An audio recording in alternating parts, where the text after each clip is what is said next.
His neighbor had given Alden 3 days. In 3 days, he would come with a spear and take this land, along with the hut. That's how this world works, and no one here will show mercy to the weak. Alden stood in the doorway of the crooked hut and looked at the wooden sign by the gate. The numbers on the sign were counting down. 72 hours of protective barrier for a newcomer. Then the barrier would fall, and the territory would become fair game for anyone who wanted it. Just that morning, Alden had been living in an ordinary city and driving to work. Then a flash. Then a voice in his head. The voice said that 10 million people had been transported to a world of territorial war. Everyone receives a hut and a plot of land measuring 100 steps by 100 steps. Everyone receives one random subordinate. The subordinate's strength determines the owner's fate. Alden heard shouts of joy from the neighboring plots. To his left, a tall man named Frail received a soldier in steel armor. The soldier uprooted a young tree with one hand. Frail roared with laughter and pounded his chest with his fist. To his right, a woman named Vesa received an archer. From 200 paces away, the archer split a branch as thick as a finger with an arrow. And in front of Alden's hut stood a stooped old man. Gray hair, sunken cheeks, hands covered in old calluses. The panel above his head displayed the name Torvin. Age, 68. Combat skills, none. Class, none. Talent, hidden. Krell walked up to the plot's boundary and laughed for a long time. He said it was the first time he'd seen a subordinate who would die of old age before falling to a sword. He said he was giving Alden 3 days out of the kindness of his heart. Let the barrier burn out. Then he'd annex this plot to his own and turn the old man into fertilizer. Vesa didn't even laugh. She looked at Torvin as if he were a blank space and turned away. In her eyes, Alden was already dead. Alden clenched his fists and entered the hut. Inside stood a table, and on it lay a stack of thin books. The system's voice explained that these were introductory guides to the professions: agriculture, blacksmithing, carpentry, basics of magic. Every subordinate can study professions and level them up. Alden sat down and began to think. He had nothing to fight with, nowhere to run. Beyond the settlement boundaries, the creatures of the wasteland roamed, and a newcomer wouldn't survive even an hour out there. There was only one option left: to squeeze everything possible out of the old man. Alden went out and handed Torvin the book on farming. The old man took the book with trembling hands and suddenly sat up straight. His eyes scanned the pages at an impossible speed. An hour later, the panel above his head changed. Profession: farmer. Level 1. Torvin said he felt the knowledge inside his head as if he'd lived with it his whole life. Alden froze. An ordinary person spends weeks learning a profession. The old man had mastered the basics in an hour. Alden gave him a second book. By sunset, Torvin had raised his farming skill to level 3 and had tilled a quarter of the plot into neat rows. He moved slowly but didn't stop for a single minute. That night, Alden woke up to a golden light outside the window. He ran out into the yard and froze. An inscription glowed above Torvin. Hidden talent awakened. Self-replication. Condition met. Profession mastered. Up to level 3. The subordinate can create one copy of himself.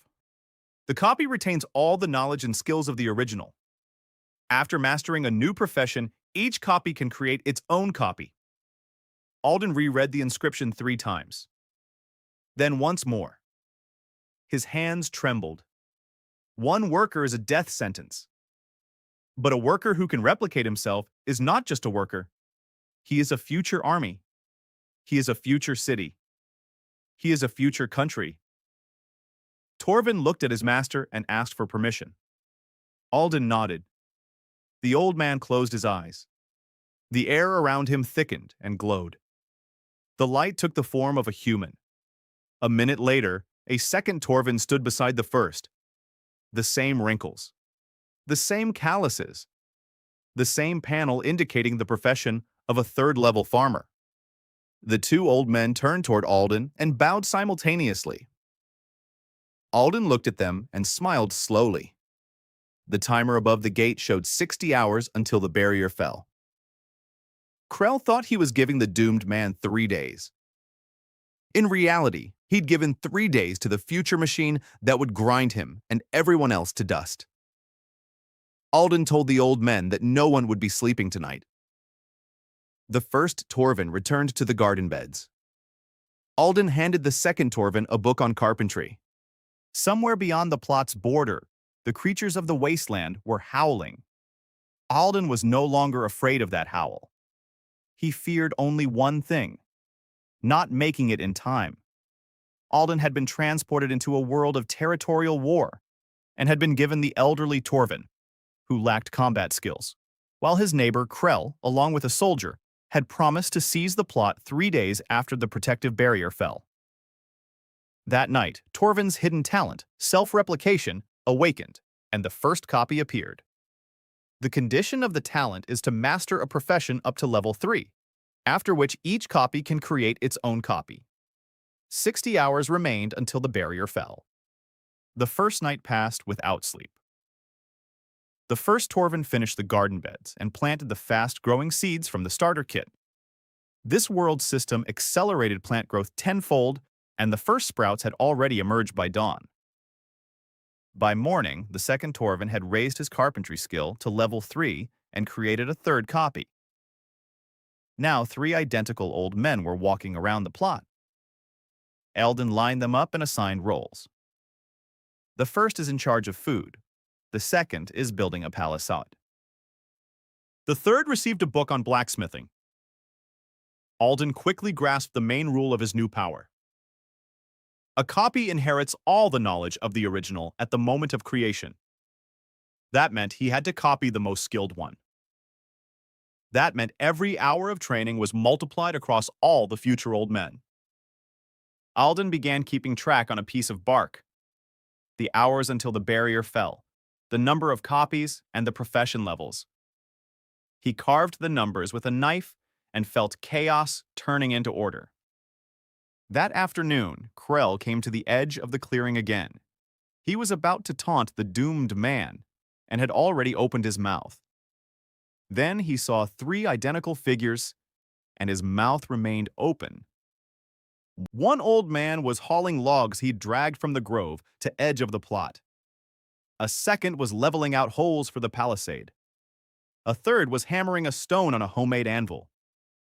Krell's gaze shifted back and forth between the 3 Torvins for a long time. He asked through the barrier where the other 2 old men had come from. Alden replied that neighbors should mind their own business. Krell spat and said that whether there were 3 old men or 10, it was still an old folks' home, not an army. His soldiers could take down an old man like that with a single blow. He left, but not before glancing back twice. Alden noticed those glances. The mockery in them was already mingled with bewilderment. By the evening of the second day, the third Torvin had mastered blacksmithing and created a 4th copy. The 4th immediately acquired the blacksmith's knowledge and stepped up to the second anvil, which he had assembled himself. The problem came from where Alden least expected it. The copies demanded food. The 4 old men ate more in a single day than the garden had yielded at the start. The initial food supplies were dwindling. Alden took stock of the provisions and realized that in 2 days, the army of workers would begin to starve before the enemy even arrived. He halted the creation of new copies and devoted all his efforts to food. The first Torvin had cloned himself into the 5th, and 2 farmers had already planted half the plot. The early maturing turnips of this world ripened in 2 days. The math worked out perfectly. At night, Alden studied the Book of Magic on his own. His subordinates mastered professions instantly, while he read like an ordinary person. But the book contained a chapter on the owner's contract. The owner could transfer his own acquired knowledge to his subordinates through a training order. Alden realized he was becoming the hub of the entire network. Everything he learned, they would all receive. At dawn on the third day, what he had been dreading happened. Vesa arrived at the site. Her archer stood behind her, bow at the ready.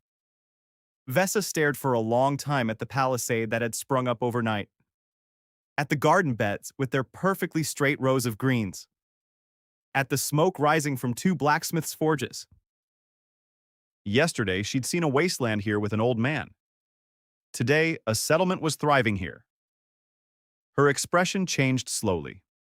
First, disbelief, then calculation. Then a cold, calculating thought.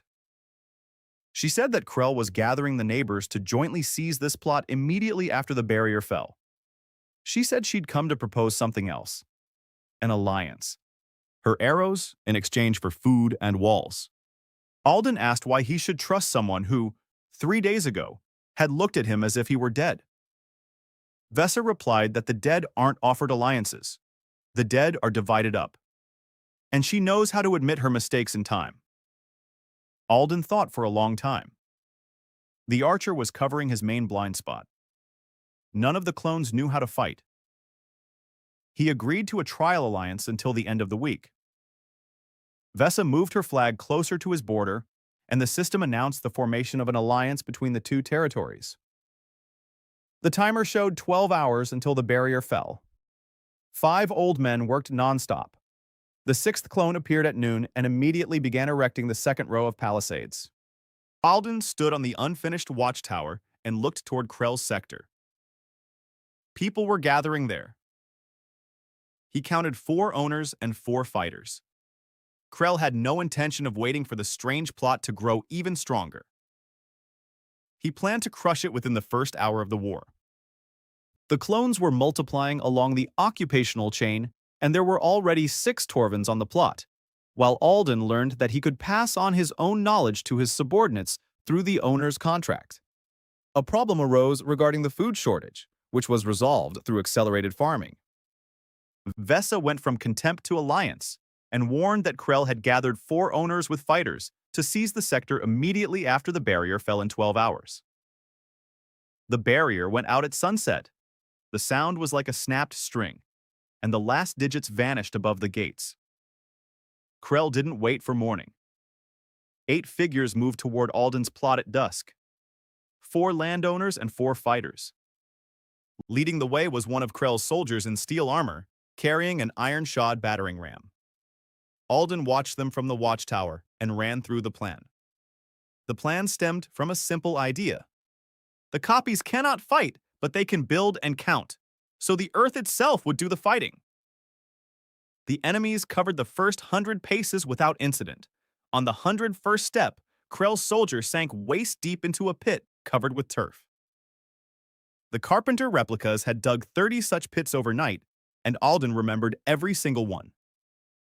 A second fighter darted to the side and ran into a stake driven into the ground at an angle. The stake pierced his thigh. Vesa's archer began firing from the flank, hidden behind a fallen tree. She wasn't aiming to kill. She was targeting knees and wrists. A wounded fighter is more of a burden than a dead one because he has to be dragged away. The attack stalled as it approached the palisade. Krell's soldier crawled out of the pit and managed to reach the wall. He struck it with the battering ram, and the first row of logs cracked. Then 2 cauldrons of boiling water were tipped over him from above. The blacksmiths had been heating the water since noon. The soldier roared and rolled across the ground. Krell bellowed and drove his men forward, but the second commander was already dragging his wounded soldier back. The third stared at the pits and stood still. Alden shouted from the wall that he was offering everyone present a simple calculation. His wall grows by 1 row a day. His traps multiply every night. Each subsequent assault will cost more than the last.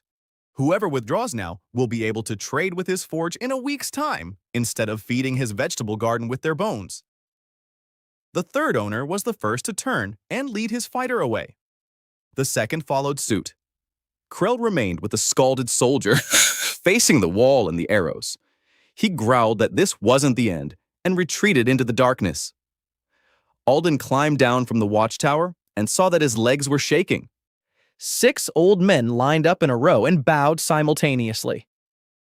Vesa stepped out from behind a tree and gave Alden a long look. She said she'd seen many battles over the past few days, but this was the first time she'd seen a battle won by a shovel and a cauldron. The night passed quietly. In the morning, Alden began the next stage. Through the owner's contract, he transferred his knowledge of the first chapter of magic to the eldest, Torvin.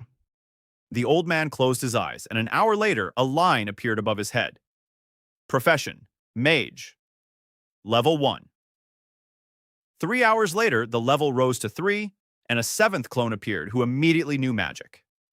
The first spell was Modest. Minor Material Fortification. But the blacksmith's clone, using this spell, began producing tools twice as strong as before. The second combination turned out to be even more interesting. Earth magic combined with agriculture yielded a harvest 3 times as bountiful. Alden inscribed the main principle of his farm on a piece of bark. The power does not lie in the clones. The power lies in the intersection of professions. By noon, a guest arrived at the gate. A thin man with a cart introduced himself as a traveling merchant named Marlowe. He went from plot to plot, trading salt for food. He began reciting a memorized spiel about discounts for struggling newcomers and then faltered. His gaze fixed on a row of identical old men who were passing logs along a chain with the precision of a machine. Then to the garden beds, cleared and replanted for the second time that week. Then to the stack of identical iron hoes by the blacksmith's shop. Marlowe swallowed and asked how many people lived here. Alden replied that there was one owner and one subordinate living here. It's just that there were more subordinates now. Marlowe was silent for a minute. Then he sat down right on the ground and said that in a month he'd visited 200 plots and hadn't seen more than 3 hoes at once anywhere. He offered a deal. He'd take the surplus tools and turnips and bring salt, cloth, and books on trades, especially books. Alden squeezed his hand so quickly that the merchant blinked. Books were more necessary than gold.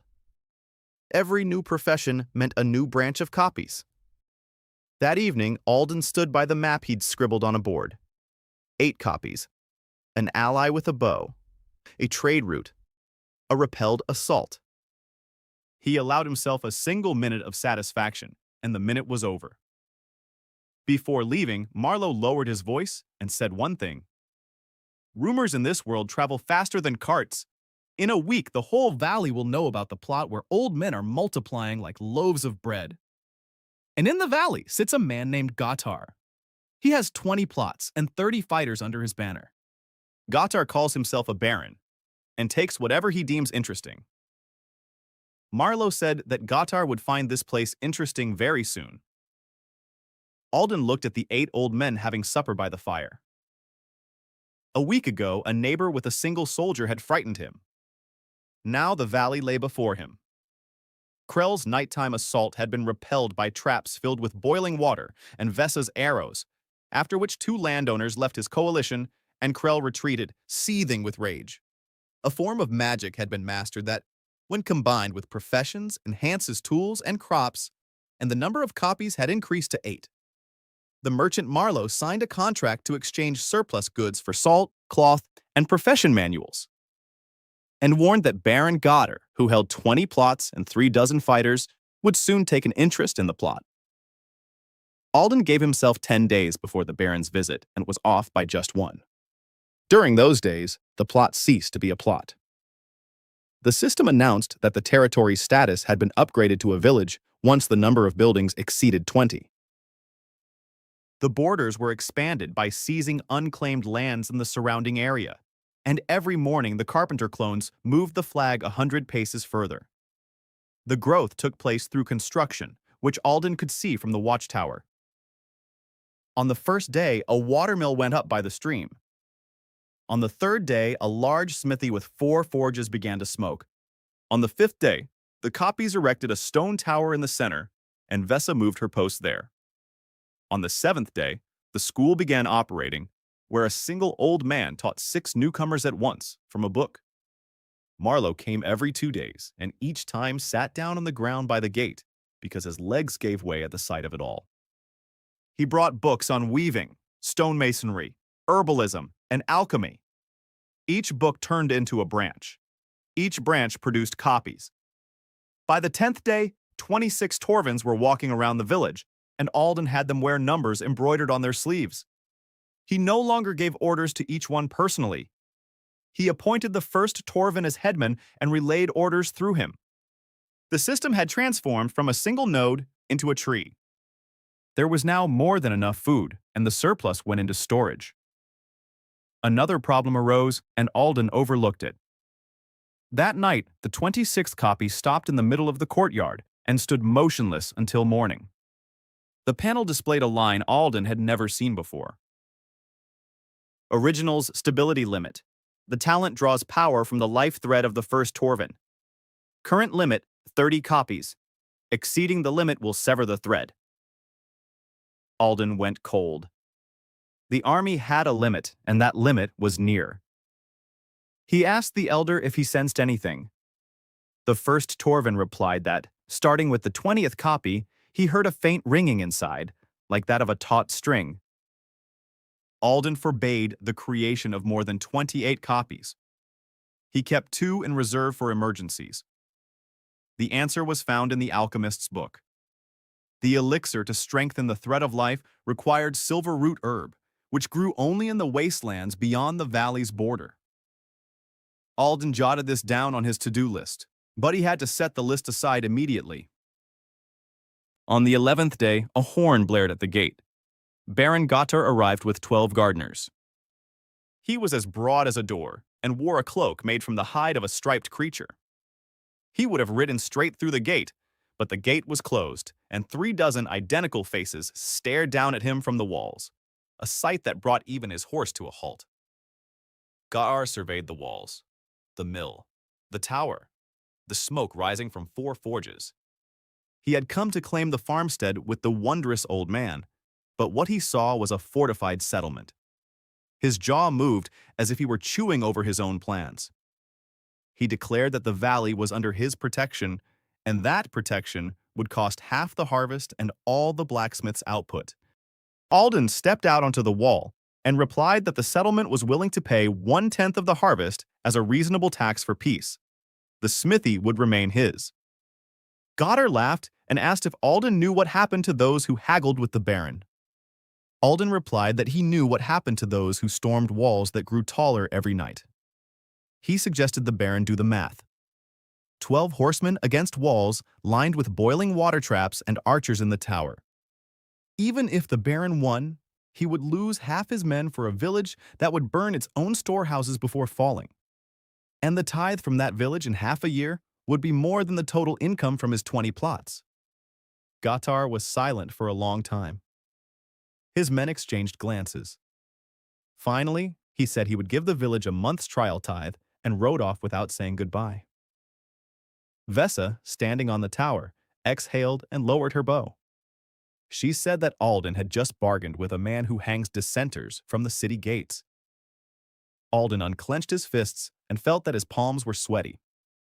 That evening, Marlowe arrived with news, and the news was bad. Krell had vanished from his plot of land. Before that, he had been walking through the valley, telling anyone who would listen that there was an evil spirit in Alden's settlement that was breeding people out of thin air. The rumors reached the city by the mountains, where the temple of the purifying flame stands. The temple priests burn everything they deem unnatural. Marlowe said he'd seen 2 monks in gray robes on the road, and the monks had been asking about the old men's settlement. Alden stared into the fire and thought. A baron can be bought with a tithe. Neighbors can be bought through trade. But fanatics cannot be bought. Fanatics must either be persuaded or met at the city walls. And the limit of 30 kopecks hung over all of this like a sword. He summoned the village headman and ordered him to prepare an expedition into the wastelands in search of silver root. For the first time, his people were to venture beyond the borders of the land that protected them. The settlement had grown to 26 copies, with distinct professions and the status of a village, and governance had been transferred to the first village elder, Torvin. The 30-copy talent limit had been lifted due to the original's life thread, and an elixir made from the silver root growing in the wastelands could serve as a cure. Baron Gotar agreed to a trial tithe for 1 month, while the vanished Krell spread rumors of evil spirits, and monks from the Temple of the Purifying Flame are already keeping an eye on the settlement. Alden himself led the expedition into the wastelands. He took Vessa, the archer, and 3 copies numbered 26, 27, and 28. The copies carried the alchemist's tools and magic-reinforced shields from the forge. The village elder remained to govern the settlement, and for the first time Alden left his homeland behind. The wastelands began just beyond the hills of the valley. Gray grass, crooked trees, a silence that weighed heavily on their ears. According to the book, the silver root grew near the salt lakes at the end of the path. They encountered their first creature an hour later. It resembled a wild boar covered in bony plates. The archer drove an arrow into its eye, and the creature fell. Copy 27, a herbalist by profession, butchered the carcass in 10 minutes, noting that the bone plates would make good armor. Alden watched and mentally jotted down a new line for their household. The wastelands aren't just a threat. The wastelands are a treasure trove of free resources for those who are organized. By evening, they reached a salt lake and found a patch of silver root. The clones dug quickly and carefully, filling 3 sacks. Alden had already begun to think that everything was going too smoothly. The world immediately set him straight. The ground by the lake trembled. A creature the size of a mill rose from the water. A flat head, 6 legs, a shell encrusted with salt. The archer fired 3 arrows, and they bounced off the shell. Alden ordered a retreat, and the group ran toward the cliffs. The creature moved slowly but kept up. Then copy 28 stopped. This copy possessed the skills of blacksmithing and fortification magic. The old man looked at Alden and said the plan was simple. The creature would catch up to the group on the plain in an hour. That meant someone had to hold it off near the cliffs. He said he remembered everything he'd learned and everything he'd seen in the village. That meant the legacy he'd left in the collective knowledge was also remembered. It meant his loss was a loss of the body, not of knowledge. Alden shouted that he forbade it. For the first time ever, the old man disobeyed an order. He raised his hammer and charged at the creature. He struck at the joints of its paws and used magic to reinforce the rock behind him, luring the creature into a narrow passage. The creature crushed him in the 4th minute. Those few minutes were enough for the group to climb up onto the rocks, where the 6-legged carcass could not crawl. They made their way back in silence.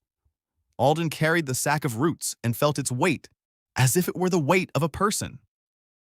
In the settlement, he gathered all the copies in the square and told them what had happened. 27 identical faces looked at him, and for the first time, he searched for differences among them. The elder stepped forward and said that the 28th copy had arrived, as per the knowledge they all shared. Caring for the home takes precedence over caring for oneself. But he asks the master to remember one thing. They are not expendable. They prefer to live. Alden bowed his head before the ranks of elders. That evening, he crossed out the word tools from his notes and wrote the word people. The alchemical copy brewed the elixir in 2 days. The first Torvin drank it, and the ringing of the string inside him subsided. The panel updated the limit. 60 copies. The settlement breathed a sigh of relief and came alive with renewed vigor. By the end of the month, the system announced what Alden had been waiting for. The number of buildings exceeded 50. The number of residents, including refugees accepted from the ravaged areas, surpassed 100. The territory status was elevated to that of a city. The name was officially established, the city of Torvenhall. The flag flying above the tower changed from gray to blue. On the day the status was granted, guests gathered at the gates. Marlowe brought a caravan of 3 wagons and bowed as if greeting an old friend. 5 owners of neighboring plots arrived, and asked to be admitted under the city's flag as residents. Among them was Vesa, who had permanently moved her flag there and became the first captain of the Torwenhall Guard. Alden stood on the tower and looked down at the streets where figures with numbers on their sleeves were teaching the refugees various trades. It was the ideal system he had sketched out on a piece of bark a month ago, was now breathing beneath him, reflected in the tiled roofs. And exactly at the moment he allowed himself a moment of pride, a procession appeared on the road toward the horizon. 24 figures in gray robes marched in even formation. Above them fluttered a standard bearing a tongue of white flame. At the head rode a horseman in a white cassock, carrying a staff. Vesa climbed the tower, and her face was as gray as those cassocks. She said they weren't just monks. Only the temple's interrogator wears a white cassock. The inquisitor arrives when the temple has already handed down a preliminary verdict, and all that remains is to confirm it on the spot. The procession stopped 300 paces from the gate and set up camp. No one attacked, no one shouted. They simply lit a white bonfire and began to wait. Marlowe whispered that this was what the temple always did. First, they watch. Then they ask questions. Then they either leave, or a scorched circle remains where the city once stood. Alden gazed at the white fire in the twilight. He had defeated his neighbor. He had survived the assault. He had struck a deal with the Baron. He had pushed the limits of his talent. Each victory had brought him a greater foe, and now here came the one who could neither be bought nor intimidated by walls. Down below in the square, 100 people and 27 elders were lighting the evening fires of his city. Alden gripped the tower's railing and told Vesa that tomorrow he himself would go out to the white bonfire. The expedition had obtained the silver root at the cost of the life of Copy 28, who had sacrificed herself by the cliffs, while the copies, through the elder, declared that they were human and preferred to live. The elixir raised the talent limit to 60 copies, and the territory was granted city status under the name Torwenhall, where Vesa took her place as captain of the guard and the refugees settled. An investigator from the Temple of the Purifying Flame set up camp by the walls with 24 monks, and Alden decided to go out to them himself tomorrow for negotiations. In the morning, Alden walked out through the gates alone. Vesa had asked him to take at least an archer with him, but he refused. The temple reads fear like an open book, and having guards at the negotiations is a sign of fear. He walked 300 paces toward the white bonfire, and with every step, the sound echoed in his ears louder than the last. The interrogator sat by the fire on a folding chair, drinking herbal tea. Up close, he turned out to be an elderly man with weary eyes, and the panel above his head displayed nothing but his name, Pharos. Everything else was hidden, and that was more frightening than any numbers. Pharos invited Alden to sit down and poured him some of the brew from the same kettle. He said that the temple had received a report about an evil spirit that breeds people out of thin air. He said that in 30 years of service, he'd investigated 200 such reports and, in 180 cases, found nothing but neighbors' envy. But in 20 cases, he'd found true corruption and burned it out along with its roots. He asked for permission to enter the city and investigate for 3 days. No weapons, no monks, alone. Alden weighed his options. Refusal meant confirming the report and inviting an assault. Consent meant letting the investigator into a system he might deem corrupt. Alden chose a third option. He said he would open the city on one condition. Pharos would not observe, but would work. For 3 days, he would live as a resident of Torwenhall. He would eat from the communal pot. Stand in the morning roll call. He would learn a trade at the school. Because corruption can be seen from the outside, but the truth can only be seen from within. Pharos looked at him for a long time over the rim of his mug. Then, for the first time during the conversation, he smiled and said that in 30 years he had been offered gold, women, and death. But this was the first time he had been offered work. He agreed. For 3 days, the city lived under the watchful eye of the white robe. Pharos rose at dawn. He hauled water with copy number 9, and she taught him how to smelt steel. He sat in the school where the headman taught the refugees to read and write. He ate turnips from the communal pot and mended sandals using the shoemaker's copy. Alden watched from afar and saw the interrogator's face change. Pharaoh searched for altars and found vegetable patches. He searched for slaves and found old men arguing with one another about the correct depth for plowing. On the third evening, Pharaoh asked to be shown the most important one, the very first. Alden led him to the village elder. The interrogator asked the first Torvin if he feared death. The village elder replied that he did. He asked if the village elder wanted freedom from his master. The village elder replied that freedom was the opportunity to do one's work well, and that here he had more of that freedom than he had in his entire past life. Then the village elder asked a question of his own. He asked whether the temple would burn a field of wheat because a single grain yields 100. Pharaoh remained silent for a very long time. On the morning of the fourth day, he gathered the monks and announced his decision. The accusation was found to be false. There is no corruption in the city. There is a gift, and the gift works for the people. He delivered his verdict, and the verdict was recorded on a temple charter bearing the seal of the white flame. From now on, no temple minister may indiscriminately accuse Torvenhall within the high sanctuary. The monks broke camp around noon. Pharaoh lingered at the gate and told Alden two things.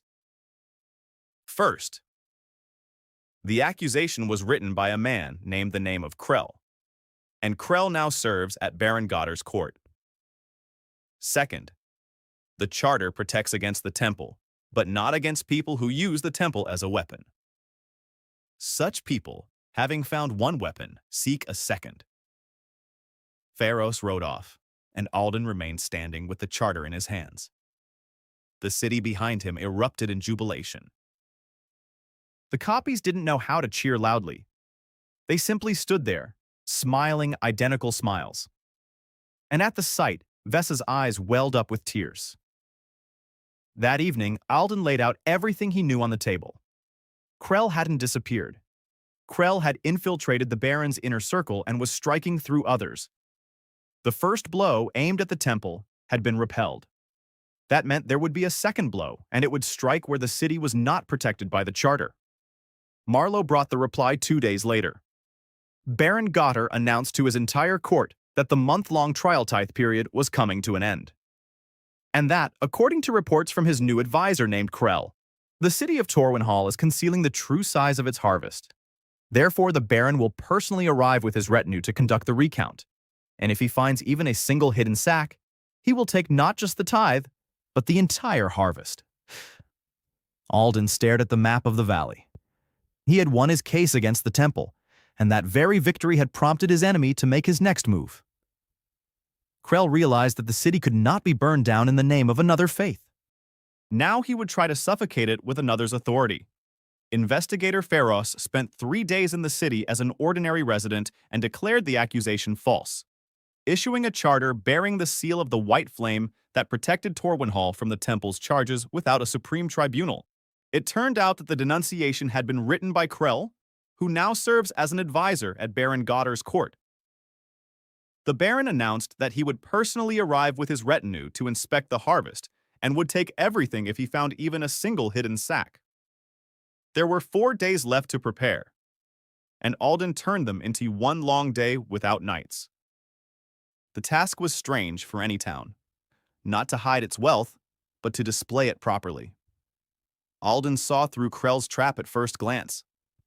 If the warehouses turned out to be empty, the Baron would declare that the harvest had been hidden. If the warehouses turned out to be full, the Baron would raise the tithe or find another excuse. Krell had set up a dilemma where both outcomes were a loss. That meant the answer didn't lie in the question about the sacks. Alden summoned the village elders, Vessa and Marlowe, and laid out a plan he called the third granary. On the first day, the harvesters brought the entire harvest to the main granary, and the clerks drew up an inventory down to the last turnip. On the second day, Marlowe traveled throughout the valley delivering invitations. Alden summoned all the neighboring landowners and all the merchants from the market by the ford, to be present on the day of the recount. Officially, they were to serve as witnesses to a fair count. In reality, they were there as spectators. On the third day, the blacksmith shop worked on a single order, and that order was not for weapons. On the fourth day, the town was washed and swept until it shone. The Baron arrived at noon with the 30 horsemen, and Krell rode at his right hand in a new velvet doublet. Krell looked at the walls, which had doubled in height since his last visit, and his fingers fidgeted with the reins. The gates swung wide open. The Baron was greeted by a street full of people, neighboring landowners, merchants, refugees who would become residents. 50 witnesses watched as Gatar rode toward the square, and the Baron immediately realized that every word he spoke today would be heard throughout the entire valley. In the square stood tables with an inventory and an open granary. Alden bowed and announced to everyone that the town of Torwenhall had prepared a full account for his lordship the Baron. The harvest totaled 800 sacks. The tithe amounts to 80 sacks, and here they are, laid out by the granary for inspection. Krell immediately hissed in the Baron's ear. He said that the actual harvest here was twice as large and that they needed to search every house. Gatar had already opened his mouth to speak. And then Alden added that, in addition to the tithe, the town had prepared an offer for the Baron that was worth discussing in front of witnesses. He waved his hand, and copies were carried out to the square of what the blacksmith shop had been forging for the past 3 days. A plow made of bluish steel reinforced with magic, a harrow, a scythe, a mill mechanism disassembled. Alden announced that he was offering the Baron not a one-time plunder, but a permanent rent. The city would install 1 such mill and 10 such plows in each of the Baron's villages. The harvest across the Baron's entire domain would double within a year. The Baron's tithe from his own villages would grow along with it. In return, the city requested a binding contract. The tithe from Torvenhall would remain unchanged for 10 years, and the Baron would guarantee the city protection against any claims, including those from his own advisors. The square fell silent. Gatar dismounted and walked over to the plow. He was a robber, but a shrewd one, and his mind was now calculating the villages multiplied by 2. Krell sensed his position crumbling and shouted that this was a trick and that evil spirits must not be allowed into the villages. He shouted too loudly and with too much fear. Gatar slowly turned to the advisor. In front of some 50 witnesses, he asked whether it was true that Krell had written the complaint to the temple and that the temple had deemed the complaint false. Marlowe readily confirmed this from the crowd and waved a copy of the temple's decree that Alden had given him beforehand. The Baron's face flushed crimson. His advisor had made him look foolish twice. Once in front of the temple. The second time now, in front of the entire valley, when the Baron had nearly slaughtered the hen that laid steel eggs. Gatar struck Krell with the back of his hand, and Krell sank to the dust. The Baron announced that the agreement was accepted. 10 years of a fixed tithe in exchange for mills and plows.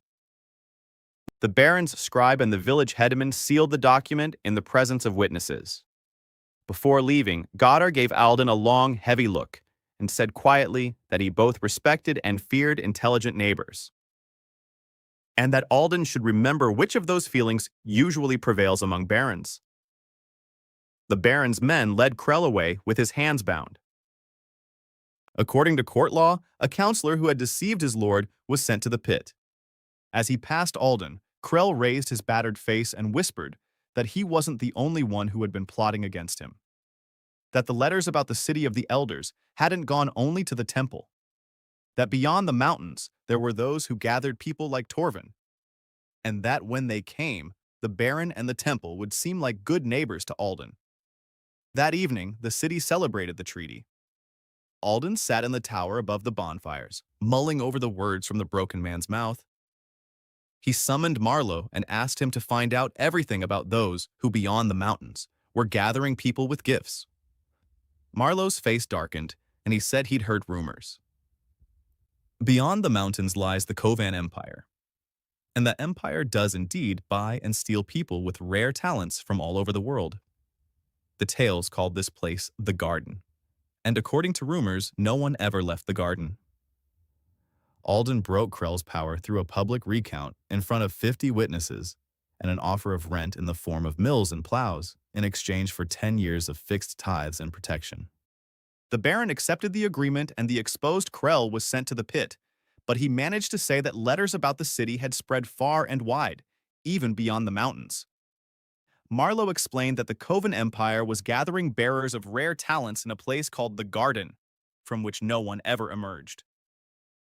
The threat from beyond the mountains was distant, but the limit of talent was near, and Alden set about dealing with what was burning. The city was growing faster than the first Torvin's thread. 60 copies were already at work in Torvinhall and in the Baron's 3 new villages where mills were being erected. The Elder's panel was once again showing strain. The silver root elixir raised the limit, but each subsequent dose yielded less and less. The alchemical copy reported bluntly, "Potions treat the symptom. The cause is that a single thread is supporting an entire city." The answer could only be found in the very nature of talent, and talents in this world were studied in only one place. In the free city of Argentia, by the crossing, stood the Appraisers Guild, where people sat reading hidden panels.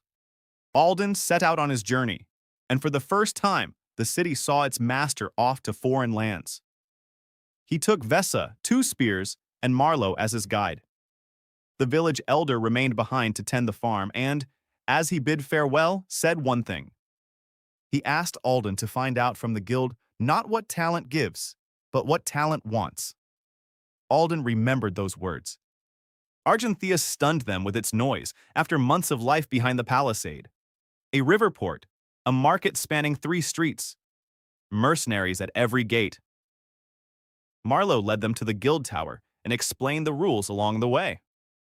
Appraisers read any panels for money and keep what they've read a secret for a great deal of money. Alden paid a great deal. A senior appraiser named Idella seated copy number 30 in a circle of silver plates and read the panel for 3 hours. Then she came out to Alden, pale, and asked him to double the fee for her silence. She said that in 20 years she had seen 2 talents of the highest order, and today she had seen the 3rd. Self-replication is not a craftsman's talent. It is a fragment of what the panels call the founder's legacy, those who built the very system of this world. The thread cannot hold not because of the old man's weakness. The thread is not designed to hold a fragment on its own. The talent requires what Idella called anchors. Every copy that reaches the 10th level in their profession stops pulling on the thread and begins to hold it. The master becomes a support rather than a burden. Alden listened, and the entire layout of the city was turning over in his mind. He had been chasing the number of copies, but talent demanded depth. Not 100 apprentices, but 10 masters. Idella added the second part, and at that, Vessa already grew cold.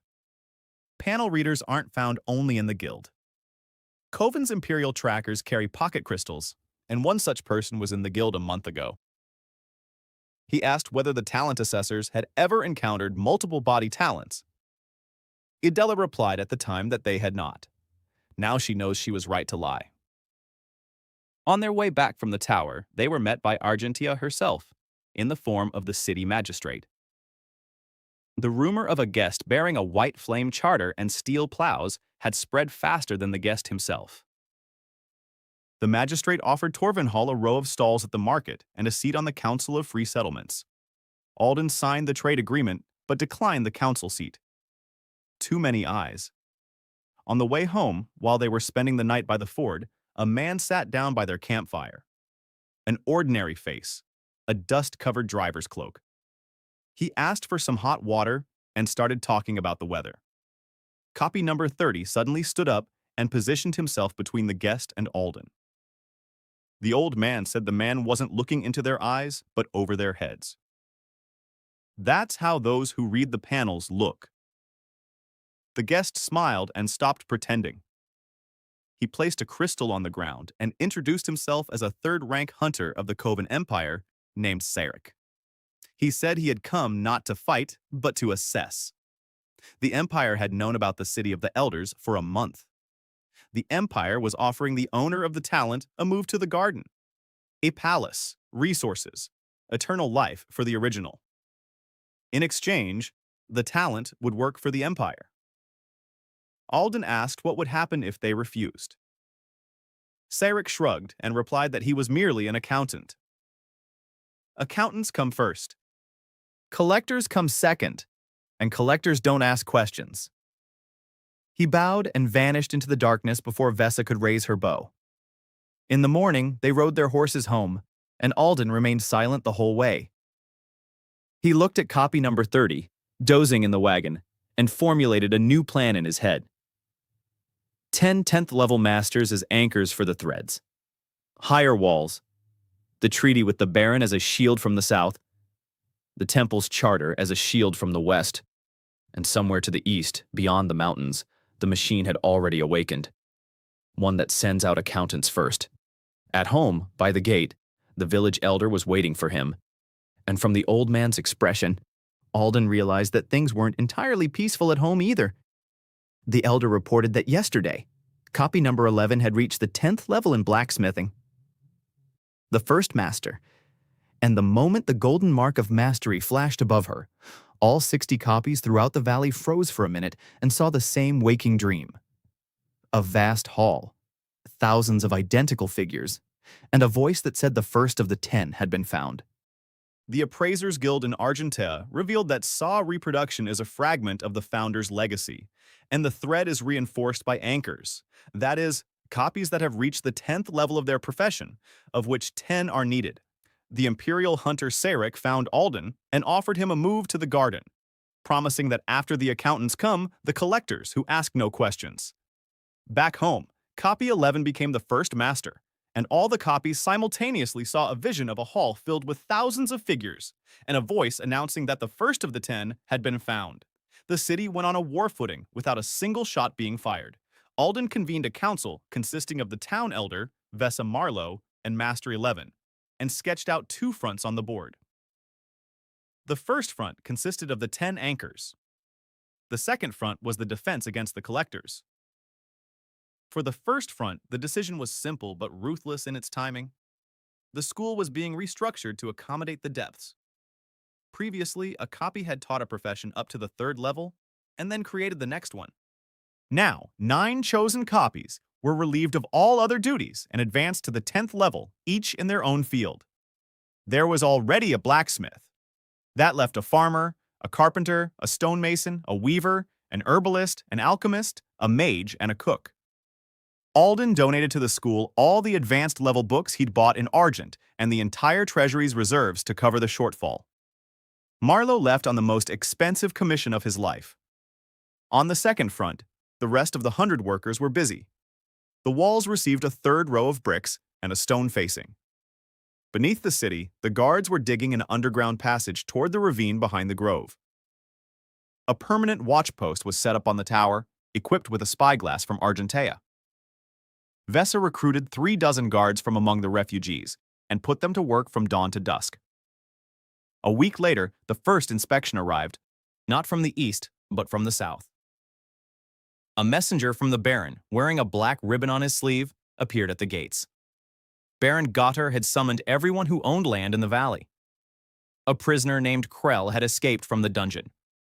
The guard was found dead, sleeping soundly with no wounds. The bars had been melted by cold fire. The Baron was furious and promised a sack of gold for the fugitive's head. Alden and Vesa exchanged glances. Ordinary fugitives don't melt bars. Someone had ransomed Krell, and not with gold. The Empire had found a guide in the valley who hates Torvenhall more than anyone alive. Alden doubled the patrols and forbade the copies from leaving the walls alone. The second check struck the anchors. The mage clone, who had been advancing toward the 10th level faster than anyone else, faltered at the 8th. A high-level spell spiraled out of control and burned down the training courtyard. The old man was thrown back, unconscious, and did not get up for 3 days. The alchemist reported the cause. The highest levels of magic require not knowledge, but one's own soul power. and a clone shares the soul thread with the others. A mage cannot become an anchor until he himself becomes separate. The circle closed into a paradox. To strengthen the shared thread, a master is needed. To become a master of magic, one must separate from the thread. It was not Alden who found the answer. The answer was found by the elder, and his answer was terrifying. The elder came to the tower at night and said that the copy could separate itself. The panel showed him this line from the very vision of the Golden Hall. The separation is voluntary and irreversible. The one who separates ceases to be a copy and becomes a human. He no longer inherits shared knowledge nor passes on his own. He is mortal on his own. He is alone on his own. And he is free on his own. The elder said that the mage agreed, and that the mage asked for only one thing: a name. Not a number, but a name. In the morning, a ceremony took place in the square, one the world had never seen before. The mage's copy stepped into the circle and declared her separation. The light that a month ago had gathered the elders from the air now worked in reverse. The thread let go. Standing in the square was no longer Torvin number 6. Standing there was a separate, gray-haired man, and the panel above him displayed a new name: Emren, a human, an 8th-level mage. The city fell silent, and then the mayor was the first to bow to Emren as an equal. 10 days later, Emren reached the 10th level of magic. The golden mark of a master flashed above him, and the city's thread quivered in a new way. The town elders panel displayed the impossible. A master who had broken away is also considered an anchor if he remains loyal to the home of his own free will. Talent accepted not only copies. Talent accepted choice. By the end of the month, there were 6 anchors: a blacksmith, a carpenter, a farmer, a stonemason, Emren, and an herbalist. The thread's limit had grown to 200, and the ringing of the string in the mayor's chest subsided for the first time in a long while. And on the night when the 6th anchor took his place, the sentry on the tower sounded his horn. Lights were moving along the road from the east toward the city. Many lights. The spyglass revealed a column of 50 horsemen in black armor without coats of arms. 2 rode at the head of the column: Hunter Sarek with a crystal on his chest. And riding beside him, in a new cloak and with a face full of hatred, was Krell, showing the way. The city was preparing 10 master anchors and its defenses, while Krell, who had escaped from the Baron's pit, had become the Empire's guide. The rite of separation had been performed, through which the mage's copy became a separate individual named Emren, who acquired mastery and, as an anchor, might have separated if he remained loyal to the house of his own free will. There were already 6 anchors. The thread limit had risen to 200, and a column of 50 Imperial gatherers in black armor, led by Sarek and Krell, approached the city. The gatherers did not launch an assault at night. The Empire operated differently. At dawn, the column formed a neat square 300 paces from the gates, and a single horseman bearing a white flag broke away from the square. Sarek rode up to the wall and spoke calmly, like an accountant reading an inventory. The Empire of Kavan hereby declares the bearer of the self-reproduction talent to be the property of the crown, in accordance with the Founders' Inheritance Act. The city is given until noon to hand over the original talent and all its bearers. In this case, the other residents will have their lives and property spared. If they refuse, the city will be razed just as all cities are razed. He turned his horse around and added a personal remark over his shoulder. He said he'd been observing this city for a week, and that he likes it. That's why he's giving an honest warning. A suppression seal is traveling with the column. Within its circle, no one else's talents will work. No copying, no fortification magic, nothing. The walls will remain mere logs, and the old men will remain mere old men. Sarek rode off, and Alden felt a chill rise from his stomach to his throat. His entire defense was built on talent. Over centuries of hunting for talent, the Empire had learned to neutralize a victim's primary weapon. There were 4 hours left until noon, and Alden convened a council right on the wall. Vesa suggested an underground passage. Lead the village head and the craftsmen to the ravine, and on northward while the guards hold the walls. The village head refused before she had even finished speaking. He said the thread wouldn't reach that far north. The copies beyond its reach would fall asleep where they stood, and the city would die while still alive. Marlowe suggested dragging out the negotiations and sending a messenger to the Baron. A messenger had already been sent that night, but it was a day's journey to Gotar Castle and another day back. Emran found the answer, and the answer grew out of his own destiny.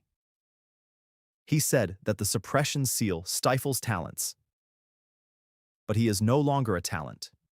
His mastery of magic belongs to him as a human being. The mark of a master is not a gift from the system, but one's own learned power of the soul. The seal does not disable what a person has made with their own hands. And then the plan took shape in Alden's mind in its entirety in a single minute. The Empire suppresses talents, so the city must meet it with what is not a talent. Steel forged by a master remains steel. A wall built by a master remains a wall. A trap dug by hand remains a pit. 6 masters and 100 ordinary human hands. The Empire thinks it will peel the city's magical skin away and find flesh beneath it. Beneath the skin, there must be a second skin made of iron. At noon, the gates did not open, and the square sprang into motion. At the head of the column walked 2 figures in gray robes, carrying a black disc on poles. The seal of suppression entered the radius, and Alden felt that moment in his very skin. The glow of the magical runes on the walls faded. The warden's panel flickered, and all the copies slumped even more than usual. Krell, riding behind the seal, triumphantly shouted that the city was defenseless. The gatherers rammed the gate with the full confidence of a people who had breached 100 cities. And the gate held. Beneath the extinguished runes stood a slab forged by a master blacksmith from plates of a wasteland creature. The battering ram bounced back. Bolts flew from the walls from crossbows assembled by a master carpenter. The black armor held against the arrows, but the master's bolts pierced it from 50 paces away. The first rank of gatherers fell at the gates, and the formation retreated. Sarek reorganized the attack with cold, swift precision. The gatherers split into 3 detachments and advanced on the walls with ladders at 3 points simultaneously. The longest part of the day began. Vesa's guards held the crest of the wall.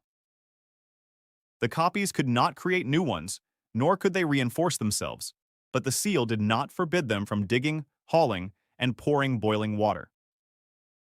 The city fought not with talent, but with organization. Everyone knew their place. The supply chains for stone and water worked like a single mechanism, and Sarek from his hill saw this and grew gloomy. His crystal showed that the talents were suppressed, yet the city continued to function as a single body. By sunset, the gatherers had taken a section of the wall near the northern tower. Black armored figures took their positions on the crest, and the first dozen, led by Krell, leaped down into the city. Krell rushed toward the square where the mayor stood.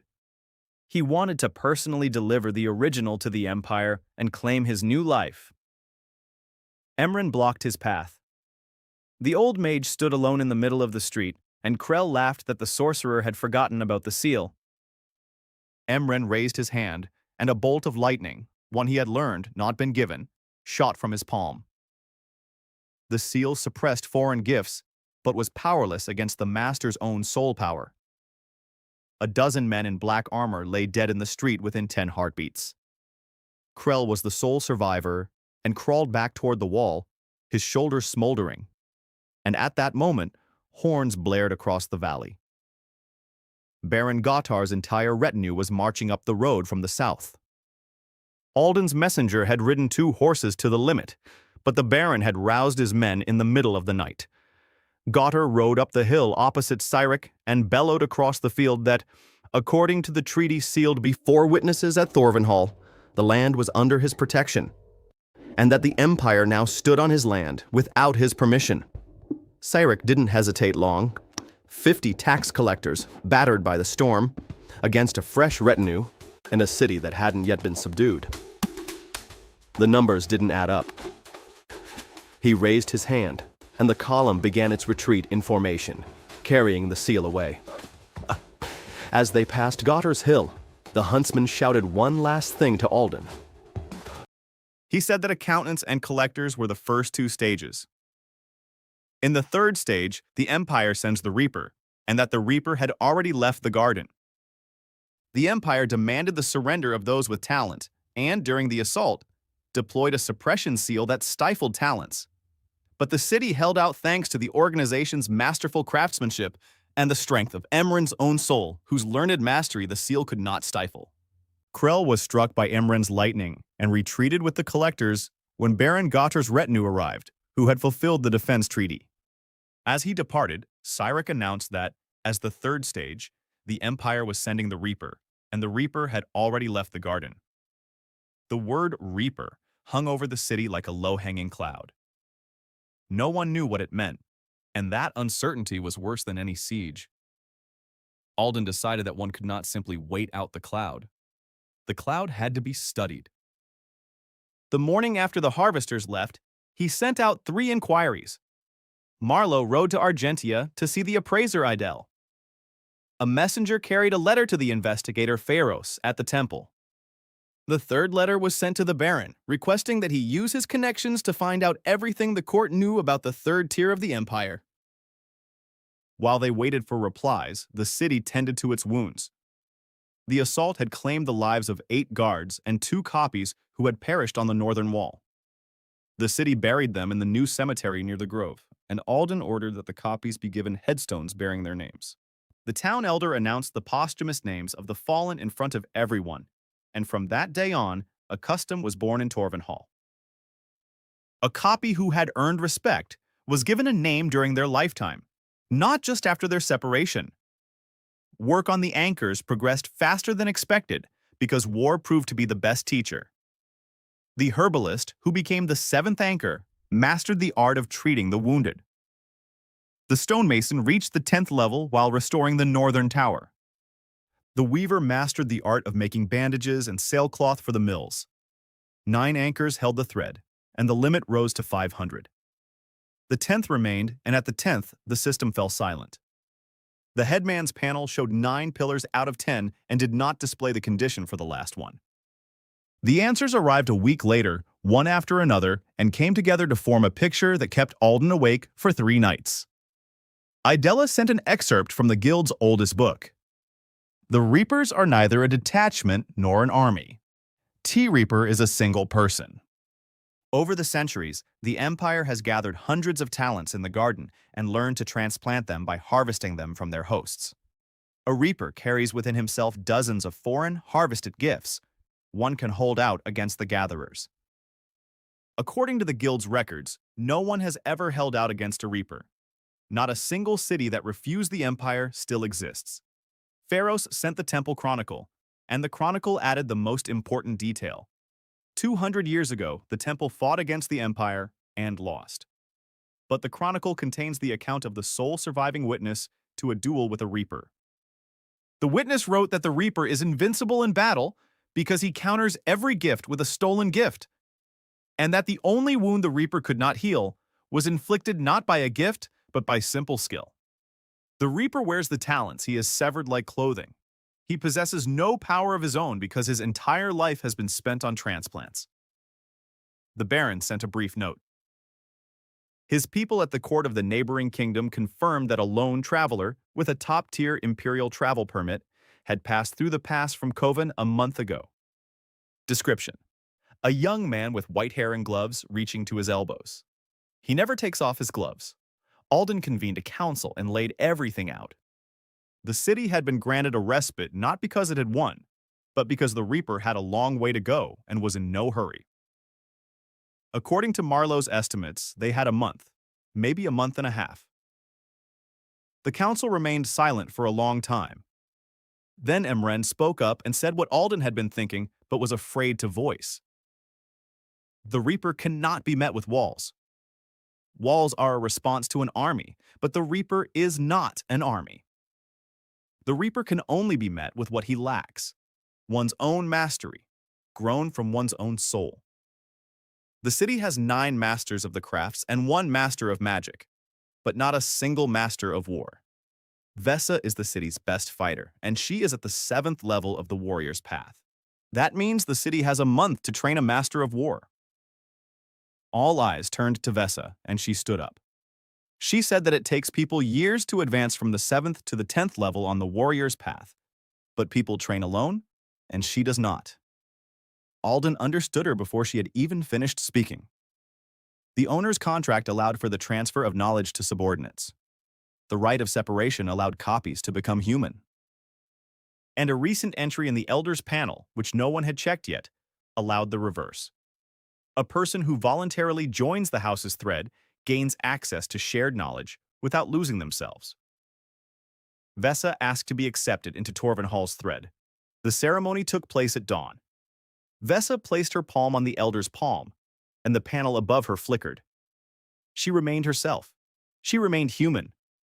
But now, behind her stood the eyes and experience of 500 potential observers.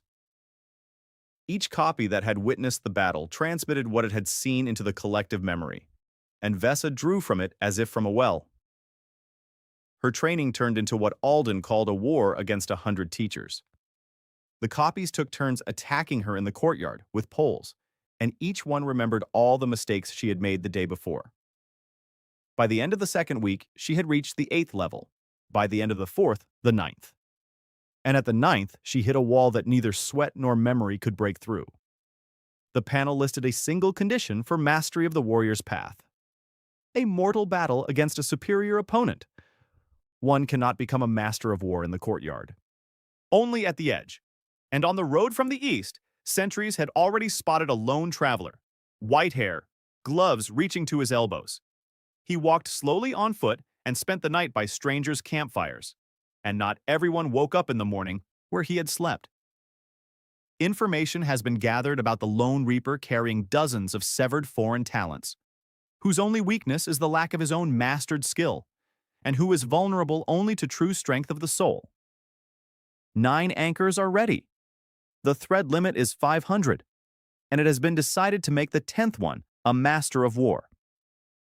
Vesa joined the thread of the house, preserving herself and accumulating experience from all her copies, reaching the 9th level. To master her craft, she needs a life-or-death battle with a superior opponent, and the white-haired Reaper is already heading toward the city along the eastern road. The Reaper arrived at the gates on market day and no one noticed him enter. The sentries were watching the road, but he simply found himself inside the walls, among the market stalls, buying an apple from a street vendor. The first to sense him was copy number 40, standing 3 rows away from him. The old man dropped his basket, and all 500 thread-bearers throughout the valley simultaneously turned their heads west toward the market. Alden ran toward the square, issuing orders as he ran. Take the residents away. Do not let the guards approach. No one is to attack first. He stepped out onto the deserted market and stopped 20 paces from the man with white hair. Up close, the Reaper turned out to be almost a boy. A smooth, ageless face, eyes the color of ash, elbow-length gloves with rows of fine stitches, and Alden realized with horror that there were exactly as many stitches as there were talents listed in the guild's book. The Reaper finished his apple and spoke politely and quietly. He introduced himself as Koel, without a clan name, because his clan had been severed along with his first gift back in childhood. He said he had come, following Cyric's inventory, for the self-reproduction talent, and that the inventory ordered him to retrieve the severed talent, not to destroy the city. He offered Alden a deal he called merciful. 1 hour. The original, named Torvin, will voluntarily come to the square. Kale will harvest the talent. The old man will most likely survive the harvest. The copies will disintegrate, but the city's people will live on. The Empire will remove the valley from its records forever. Alden asked what happened to the cities that refused. Kale replied, without threat or pride, that in that case he would harvest the talent from a dead host, a dirty job after which no city remains. He said he would wait an hour by the fountain and sat on the edge of the basin to feed the pigeons. That hour became the longest hour of Alden's life. The council gathered in the tower and spoke in whispers, though the reaper could not hear them. The mayor stood up first and said he was ready to go out to the square. One old man against 100 human lives, it was simple arithmetic. The city buzzed with dissent, but the elder raised his hand and added the second part of the arithmetic. He would go out and stall for time because every minute of his conversation with the reaper was a minute for the plan. Alden looked at the old man who, a month ago, had asked him to remember that the copies preferred to live, and who was now offering his own life as a bargaining chip. The plan consisted of 3 parts, just as all of Torvenhall's plans did: craftsmanship, organization, and the enemy's overconfidence. The first part belonged to Emran and the blacksmith. In the basement of the smithy lay the suppression seal. While retreating after the assault, the collectors had dropped a cracked spare disc, and the blacksmith had spent a month studying its mechanism. The masters could not repair the imperial artifact, but they could forge a crude imitation that fired a single short pulse, effective for 10 paces. 1 activation. 1 minute of silence for all talents within the radius. Useless against an army. Against a person woven from others' talents, it is the minute in which he becomes simply human. The second part belonged to Vesa. Her mortal battle against a superior opponent took place by the fountain where she was feeding the pigeons. The third part belonged to the town elder and was the most difficult. The reaper must believe that the city has surrendered. Otherwise, he won't let anyone within 10 paces. The hour had passed, and the village elder stepped out onto the square alone. He walked slowly, as old men do, leaning on a staff inside which lay the forged core of a homemade seal hidden beneath the wood. Kyle rose from the edge of the fountain and brushed crumbs from his gloves. He praised the city for its wise choice. The town elder stopped 5 paces away and asked for a final word, as condemned men do. Kale nodded, because the Empire had taught him to be polite to the doomed. And the town elder began to speak. He spoke of how the moon taught adults to read and how turnips sprout on the second day. He spoke, and Kale listened with the boredom of a man who had heard 100 last words, his ashen eyes already focusing on the cut. He did not know that the village elder's final word was not a farewell, but a roll call. Inside, the threads of 500 bearers were counting down along with him. At the word turnip, Vesa stepped out from behind the row of milk jugs behind the reaper. At the word sprouts, the village elder pressed a hidden plate on his staff. A crude seal fired with a single pulse, and the area within 10 paces of the fountain fell silent. Kyle staggered for the first time in many years, sensing his own body without the gifts of others. And in that very second, Vesa attacked. What the square witnessed next was what people would recount for years to come. A woman wielding a master blacksmith's blade faced a man who, even while deafened, remembered the movements of hundreds of slain fighters. The minute of deafness ended quickly, and the Reaper's abilities returned, but they returned to a battle that was already unfolding on her terms. Vesa fought while simultaneously drawing power from the gaze of 500 spectators, each of whom had witnessed his every swing from every corner of the square. Kale responded with lightning strikes, and she retreated behind the well, anticipating the lightning before it flashed. He accelerated with stealthy speed, and she met his acceleration with a feint at the trough that the 312th copy had moved into her path in advance. The city fought alongside her with all its eyes. In the 5th minute, the panel above Vesa flashed gold. A mortal battle against a superior opponent. Condition fulfilled. Master of the way of the warrior. The 10th anchor rose, and the city's thread rang out like a bell. And the blow that Vesa struck, even Master Kale could not parry, for mastery cannot be stolen.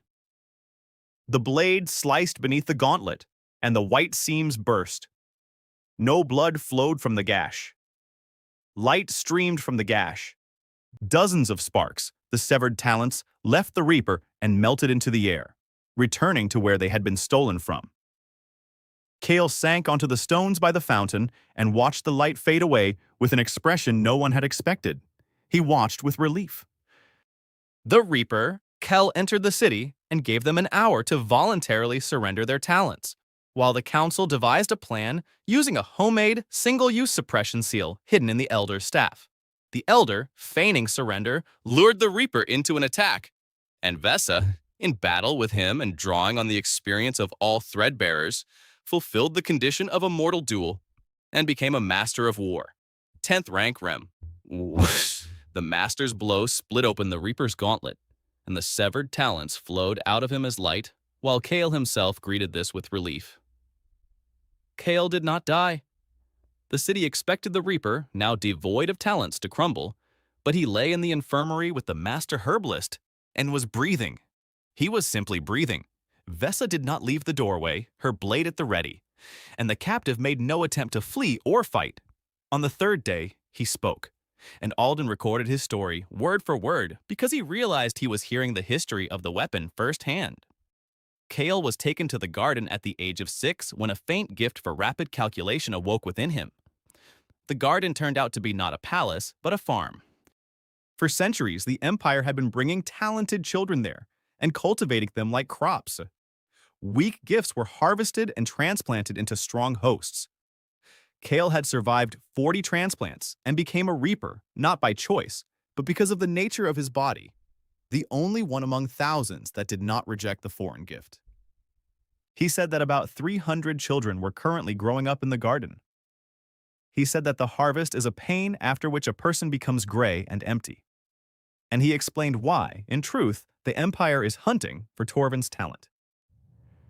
The legacy of the founders is not a pretty phrase. The world is held together by ancient power nodes scattered across the land, and for centuries these nodes have been fading. Wastelands spread from wherever a node has gone out. The Empire has found a way to feed the nodes with harvested talents, but the nodes devour the offerings faster than the hunters can bring them in. And according to the calculations of the Empire's scribes, the talent of self-reproduction is capable of copying more than just the bearer's knowledge. When properly unlocked, it can copy the power itself, and a single such carrier would replace 1,000 harvested children. The Empire didn't need the city of Alden. The Empire needed an eternal battery. The council listened and remained silent. Their worldview was turned upside down for the second time. They had fought for months to defend their palisade, only to discover that the palisade was the edge of a story about a dying world and a factory of children. Alden asked Kale one last question. Why is the Reaper telling this to those who defeated him? For the first time, Kale looked him in the eye and replied that for 40 years he had carried other people's lives beneath his skin, and that it had been 3 days since he'd first heard his own thoughts, and that if there was a power in the world capable of replacing the garden, then the children of the garden should be given the chance he himself had never received. The city faced a choice greater than the city itself. It could fortify itself and carry on. The Empire had lost the Reaper, and according to Kale, the garden had no second body like that one, and it would take 20 years to raise a new Reaper. Under the protection of the Baron's Temple Charter and the 10 anchors, the valley could flourish for a generation. Alden brought the matter not before the council but to the town square in front of everyone, because the decision affected everyone. He told the city about the knot, about the garden, and about the 300 children. And he asked whether Torwin Hall was ready to remain a city or ready to become what his talent had apparently been intended for. The square did not respond immediately. The town elder was the first to speak, saying that he had been created to copy knowledge and had learned a month ago that he could copy a choice. His choice was to leave. The master stood behind him. Behind them stood Emran, who said he had severed himself from the thread but not from home. Then Vesa, then 100 human voices. Marlowe stood in the back row, wiping his face with his sleeve and shouting that it was a shame for a caravan driver to lag behind the elders. The decision was made before sunset. Torvenhall will not go to war against the Empire because a war against the Empire cannot be won. Torvenhall will do what it does best in this world. It will build a system. Alden spent the entire night sketching the plan on a large board and called it the Path of Nodes. According to Cale's maps, the nearest dying node lay in the wastelands beyond the Salt Lake, a week's journey away. An expedition led by the Elder and the Masters would set out for it. If talent is truly capable of powering a node, the wasteland around it will begin to recede, and the receding wasteland will become new lands that belong neither to the Empire nor to the Barons. Settlements modeled after Torvenhall will spring up on these new lands. Each settlement will take in refugees and children, and each will become proof louder than any war. The Empire maintains peace by suppressing talents. Torvenhall will show that peace can be maintained by nurturing them. The preparations took 2 weeks. The blacksmith's shop forged tools for the journey. The alchemist brewed a supply of elixirs. After listening to Alden for 3 hours, Baron Goddard paced the hall and finally said that either Alden was the greatest madman in the valley, or in 10 years he would be telling his grandchildren that he had been there at the beginning. He provided the expedition with 20 mounted guards. Pharos sent a reply from the temple to Alden's letter, and the reply was shorter than any of the previous ones. The temple's chronicles refer to the fading knots as the wounds of the world. If the city of the elders can heal the wounds of the world, the temple will declare it a miracle, and the empire will not dare to wage war openly against miracles. They set their departure for dawn. The night before, Alden climbed the tower where, a month ago, he had watched the white pyre of the interrogator. Now, below, the windows of a city that had not existed until recently were ablaze, and tomorrow some of those lights would fade into the gray wasteland to carry the light further. Kyle asked to join the expedition as a guide, and after some debate, the council agreed, with Vessa vouching for him. The sentry in the tower suddenly called out to Alden and handed him a spyglass. On the eastern road stood a lone horseman, gazing at the city without drawing near. Even from that distance, Alden recognized the accountant's posture. Cyric returned to recalculate. Kale, the survivor, revealed the truth, that the Empire was sustaining the world's fading support nodes with the severed talents of children from the garden, and that Torvin's talent was capable to replicate the power itself and replace this system. At a general assembly, the city decided not to go to war with the Empire, but to follow the path of the nodes, that is, to power the nearest dying node in the wastelands and build new settlements on the reclaimed lands. The expedition was supported by the Baron, who provided security, and by the Temple, which promised to declare the node's healing a miracle. And at the expedition set out at dawn, and the wasteland greeted them like an old enemy. The gray grass muffled their footsteps. Gnarled trees stood devoid of birds. Kaeda led the column using imperial maps, and with each passing day, the grayness around them grew denser, and creatures were encountered more frequently, and they grew ever stranger. The creatures near the node had no eyes. The master herbalist said they were not born that way. They are drawn out by the fading knot, just as a draft draws out warmth. On the 6th day, the column climbed to the ridge and saw the world's wound with their own eyes. Below lay a circular valley, 10 arrow flights wide, and there was nothing in the valley. No grass, no stones, no color. Only a gray, flat floor like cooled ash, and in the center stood a fragment of a white column as tall as the Tower of Torvenhall. The air shimmered around the fragment, and this shimmer sucked the sound away.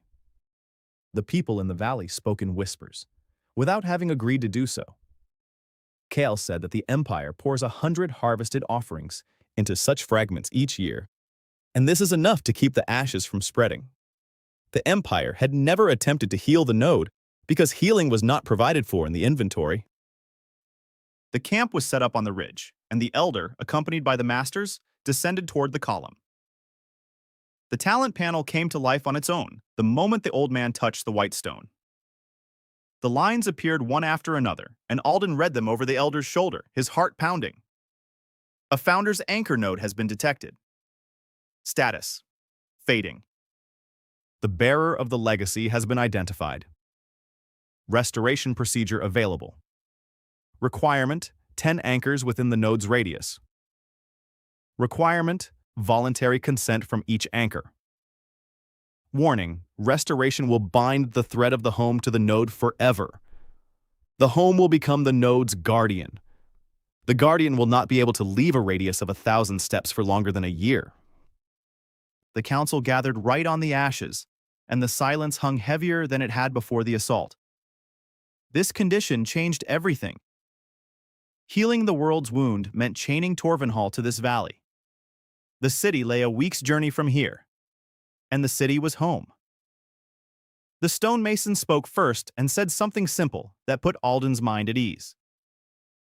The guardian cannot leave the knot, but nowhere is it written that the home cannot come to the knot. Torwenhall had already grown from an empty hut into a town in the space of a month. The village elder added a second point. A radius of 1,000 paces is the radius of the thread, and the thread has grown to 500 bearers and will continue to grow with new anchors from future generations. The knot will become not a prison, but a root. The decision was sent by messenger to the town, and the town replied 2 days later regarding an upcoming assembly. Torvenhall is moving. Not a flight, but a transplant, like transplanting a mature tree.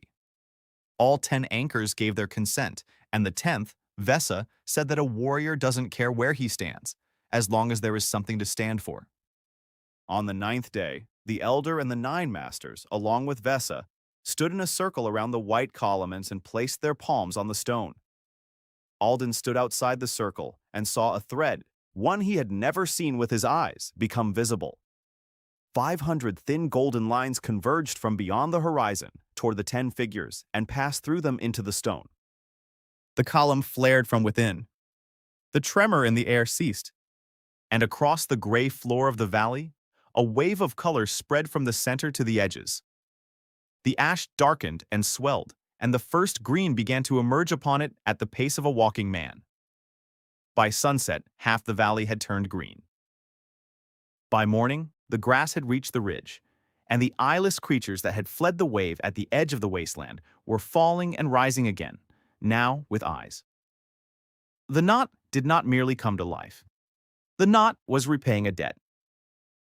The Elder's panel displayed a result that caused the master alchemist to sink to the ground. The thread of the house, tied to the knot, no longer had a limit.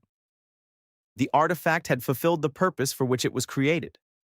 The copy of power now flowed not from the life of a single old man, but from the very foundation of the world itself. A month later, the first 50 houses of the new Torvenhall stood on the ridge above the Green Valley, and the old town was moving by wagon train along the well-trodden road, alongside which the copies were building wells and inns. News of the Green Valley in the middle of the wasteland spread faster than the wagon trains. The first to arrive were refugees from the outskirts, where the wasteland had devoured the trees. They were followed by independent craftsmen from Argentea. Pharos arrived in person with a temple commission, stood on the ridge, gazed at the greenery for an hour, and proclaimed the healing of the world's wound, a miracle recorded in the chronicles. After this announcement, pilgrims began streaming toward the valley. Baron Gottar came to see what they had traded his valley for, and left with an agreement regarding the second road. And at the end of the month, the one they had been waiting for entered the new city. Sarek arrived openly with an imperial ambassador's letter and requested an audience. He placed an inventory on the table before Alden, and that inventory was the Empire's response. The Empire saw the healed knot. The Empire had done the math. Feeding a single knot with harvested gifts cost the Empire 300 children's talents a year. The Keeper feeds the knot with gifts, and the knot is even growing. The Empire does not admit to mistakes, but the Empire knows how to adjust its budget line items. Cyrek is authorized to propose a treaty. The Empire recognizes the Valley of the Node as free land under the protection of the Temple Chronicles. Torvenhall receives the right to redeem the children from the garden, all of them. In return, the keepers undertake to raise anchors for a second node on the imperial border within a generation, and to teach the Empire what must not be harvested. Alden read the terms 3 times, looking for a catch. There was a catch, and Cyric pointed it out himself with an accountant's bluntness. The Empire changes only as long as it's in its interest to do so. The garden will be closed not out of mercy, but to save money. And if the keepers fail to handle the second node, the terms of the agreement will be renegotiated. Alden looked out the window at the valley where the copies were teaching refugee children how to dig a well. Then he picked up a quill and signed. Some wars are won with walls. This one was won with bookkeeping. The expedition reached the Dead Valley with the founder's node fading, and 10 anchors voluntarily tied the thread of their homes to the node forever, becoming its guardians. After which the valley came to life and the thread's boundary vanished. Torvenhall moved to the node in its entirety. The temple declared the healing a miracle, and refugees and artisans flocked to the valley. Through its envoy, Cyric, the Empire signed a treaty granting the land its freedom and redeeming all the children from the garden in exchange for a commitment to raise a generation of anchors for the second node. The first convoy from the garden arrived in the valley in the fall, a year after the treaty was signed. 40 wagons under an imperial escort. Inside the wagons sat children who did not look around. Gray faces, quiet voices. Kale had been standing at the gate since dawn. And when the wagon stopped, he walked along the line and said the same thing to every child. He told them that no one was taken away here. The children didn't believe his words, and Alden hadn't expected them to. He was counting on something else. The children weren't taken to the barracks. They were sent to homes where copies bearing their names stoked the stoves and set hot meals on the table. They were enrolled in school, where the headmaster began every lesson by asking the student what they wanted for themselves. For the first month, the children remained silent. In the second month, a girl whose gift of fire had been severed burst into tears in the middle of class when she realized that here, they weren't punished for giving the wrong answer. In the third month, the boys from the garden got into a fight with the locals over a spot at the mill dam, and Vessa, pulling them apart, laughed because a child who fights is a child who has stopped waiting for the knife. The valley grew just as everything Alden had once built had grown. A montage of vivid snapshots he now saw from the Hill of the Guardians.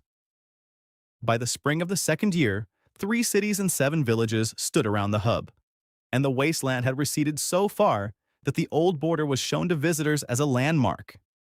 In the summer of the 3rd year, Emran opened a mage's tower at the school and took that very girl with the extinguished fire as his first student, because the hub was slowly returning to the children what had been stolen from them, just as it had restored sight to the creatures of the wasteland. In the fall of the 5th year, the elder and the masters trained a new group of 10 anchors from among the best students and led them toward the border toward the second node. Alden saw them off to the pass. It wasn't copies that were leaving. It was people from the garden who had become masters, along with 2 elderly men who had broken away, each with a name, and 1 son of a refugee, born already in the valley. The second node blossomed 6 months later, and the Temple Chronicles recorded the second miracle, while the Imperial Registry recorded the line of savings. After the second node, everything became a matter of time, and time was on the valley's side. The Empire closed the garden in its 8th year without announcing it, because the Empire had no one left to send there. Gifted children all over the world now knew where to flee, and they fled to the nodes where they were nurtured into masters rather than garden beds. By that time, Kyle had become head of the reception house, and his gloves hung in the school museum next to the shattered seal of suppression and the first book on agriculture with which it all began. Baron Goddard had grown old and rich on the roads to the hubs, and he told his grandchildren exactly what he had promised, that he had been there at the beginning. Marlowe never settled down. His caravans traveled between the 5 hubs, and in every inn he swore that he had personally seen the first old man reading the first book. No one believed him, and he was happy.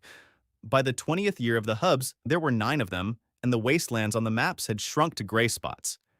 In the 21st year, what Alden had tried not to think about all these years finally came to pass. The first Torvin was dying, not from the thread that had long fed off the node, but from simple old age, for which there was no elixir. The elder lay in the house above the green valley, and all those who had been there at the beginning gathered at his bedside. Gray-haired Vesa, Emren, the masters of the first 10, Alden, in whom no one would now recognize the man who had once trembled before a neighbor wielding a spear. The elder asked for the window to be opened so he could hear the square. In the square, the fair was bustling, the school choir was rehearsing a song, and the blacksmith's forge was clanging. The old man listened for a long time. Then he said that throughout his first life, before the transfer, he had been an accountant in an office, counting other people's money, and no one had ever once asked his name. But in his second life, a city was named after him. He said that the copies he had created had long since ceased to be his copies. Each had lived its own life and chosen its own path, and that was the only legacy worth leaving behind. He took Alden by the hand and asked one last question. He asked if the master regretted that on the first day he'd been given a frail old man instead of a soldier in steel armor. Alden replied that a soldier wins the battle, but the old man with the book won the peace. The first Torvin smiled, closed his eyes, and the thread accepted him quietly, just as a river accepts a stream. And at the hour of his passing, something happened that no panel had predicted. A warm wave swept through all 9 nodes, from the valley to the imperial border. And every threadbearer, everyone who had broken away, and everyone who had been taken in, saw for a moment the golden hall from a vision of long ago. Only the hall was no longer empty. Thousands of figures within it took on faces, and every face was different. The voice that had once declared that the first of the 10 had been found spoke the final line. The legacy has been passed on. The guardians have come into their own. The world is not held up by pillars. The world is held up by those who choose to hold it up. The elder was buried on the hill above the node, and a stone was set for him, just like for everyone else. A name and 2 words. Torvin. Teacher. In the spring, the grass on the hill bloomed thicker than anywhere else, and the new class of students asked why. The teachers replied that a man lay here who knew how to share everything he knew. Alden lived out his years as the guardian of the First Valley. He no longer kept count on the bark. The cities kept the count. 9 nodes, 40 settlements, 30,000 people, among whom no one anymore divided people into those born and those created. In the evenings, he would climb the old tower, brought from the first Torvin Hall log by log, and gaze at the lights stretching to the horizon. Once upon a time, his entire world had been 100 steps by 100, and he was just an old man with no combat skills. His neighbors had given him 3 days. He took 30 years from the world and gave the world its foundations back. On his last evening in the tower, Alden wrote a single line in the City Chronicle, and that line became the first one children memorize in all the schools of the hubs. Power that cannot be divided is merely a weapon. Power that can be passed on is the future. Down below, the fair was buzzing. The blacksmith's forge was clanging. And at the gates, yet another caravan of settlers was greeted by equally warm homes. The story that began with the threat of losing 100 steps of land ended with a peace that no one had left to lose. The children from the garden were ransomed and raised in the valley. The network of hubs expanded to 9, and the garden was shut down by the Empire as no longer needed. The first Torvin died of old age, passing on his legacy, and the founder's system recognized the A as established, and the world is now held by those who choose to hold it. All lines have been closed. Kale took the helm of the Vesa orphanage, and the masters raised new generations of anchors, while Alden completed his path as a keeper, leaving the chronicles with the main lesson about the power that can be passed on. Kale did not die. The city expected the talentless reaper to crumble like a scarecrow without a frame. But he lay in the herbalist's infirmary, breathing. He simply breathed and stared at the ceiling.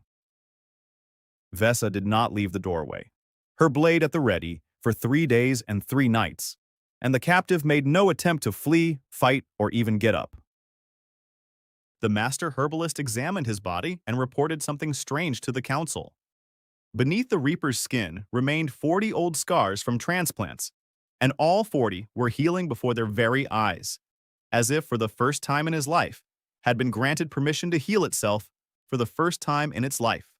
On the 3rd day, Kale asked for water and began to speak. Alden transcribed his story word for 4 hours straight because he realized he was hearing the history of an imperial weapon firsthand, an opportunity no one else in this world had ever had. Kale had been taken to the garden at the age of 6 when a faint gift for speed calculation. His mother sold him to the hunters for 2 sacks of grain, and he remembered those sacks better than her face. The garden turned out to be not a palace but a farm. Rows of barracks behind 3 walls. For centuries, the Empire had brought children with talents there and raised them like vegetable patches, reaping the harvest. Weak gifts were harvested and transplanted into strong hosts, while the children from whom they were taken became gray and empty, living out their lives as servants in those same barracks. Kale survived 40 transplants and became a reaper not by choice, but because of the nature of his body. The only one among 1,000 tested that did not reject the foreign gift. He was raised as a blade is forged. They honed him, fed him, and asked no questions. He said there were now about 300 children in the garden and recited from memory the age of each barrack. He said that being cut off was a pain after which a person forgets the color of their own dreams. And then he said the most important thing. Why, in truth, the Empire was hunting for Torvin's talent.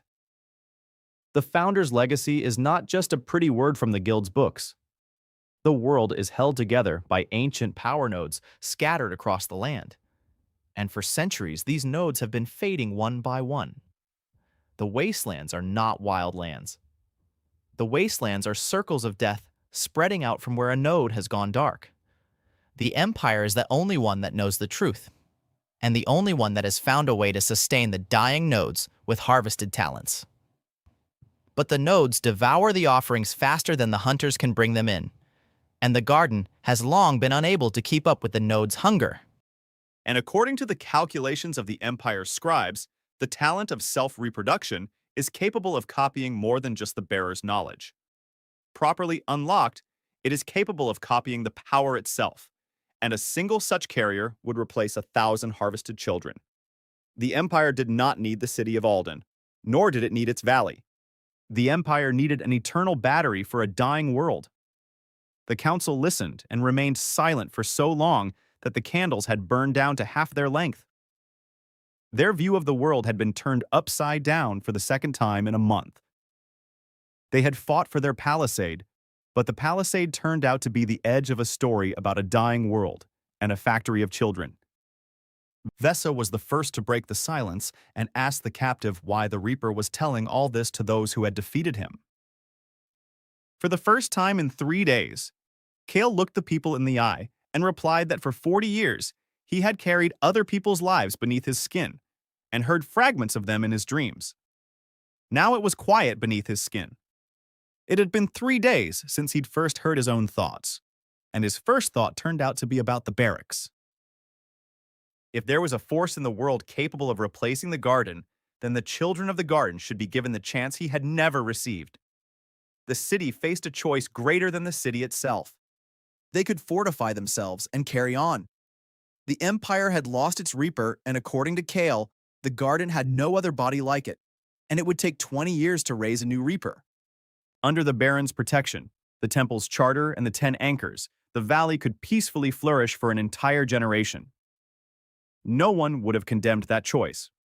Alden thought it over all night, and in the morning he brought the matter not before the council, but to the town square in front of everyone, because the decision affected every life within these walls. He told the town about the knots, the ash circles, the garden, and the 300 children in the barracks. Then he said that the city had 2 paths: to remain a fortress and live for itself, or to become what Torvin's talent had apparently been intended to be from the very beginning. The square was silent, and the silence stretched on so long that one could hear the flag flapping on the tower. The town elder was the first to speak.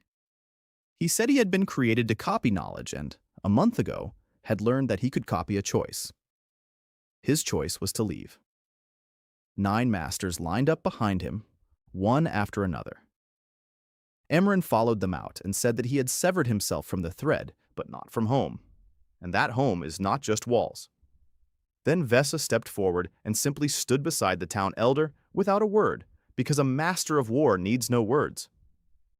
Then 100 human voices rose, and the voices merged into one.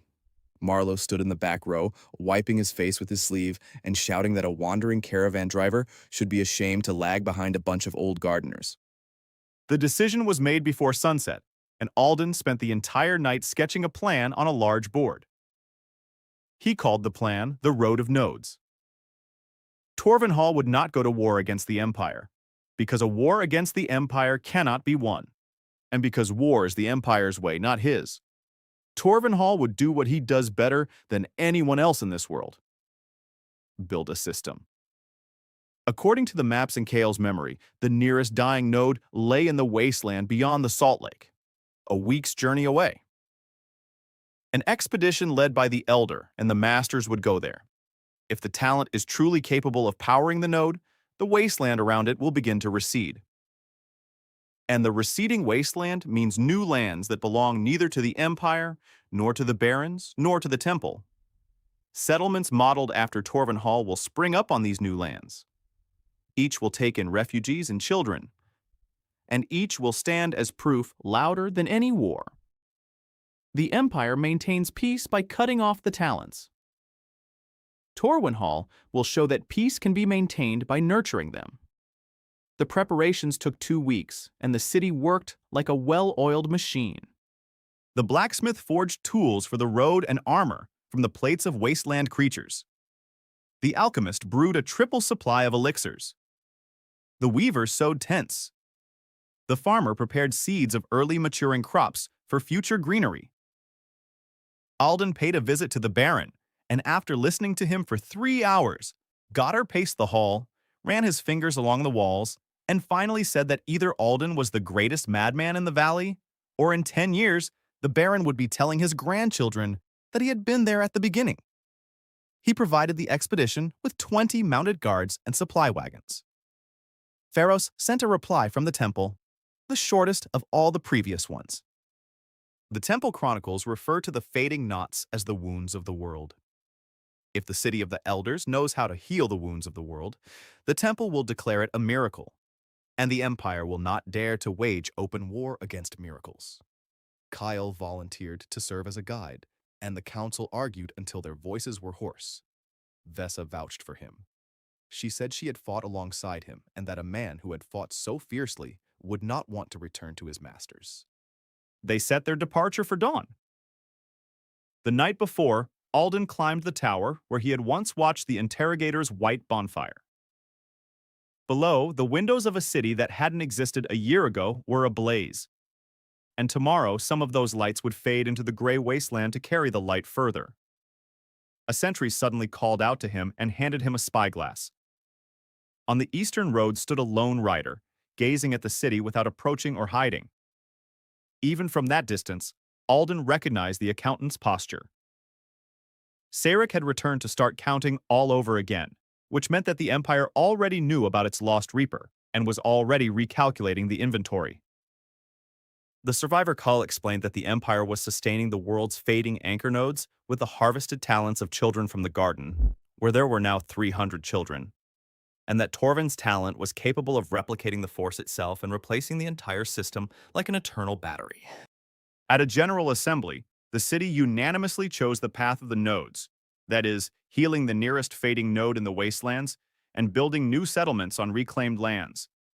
Rather than waging war against the Empire, the expedition was supported by the Baron with 20 horsemen and by the Temple, which promised to declare the healing a miracle.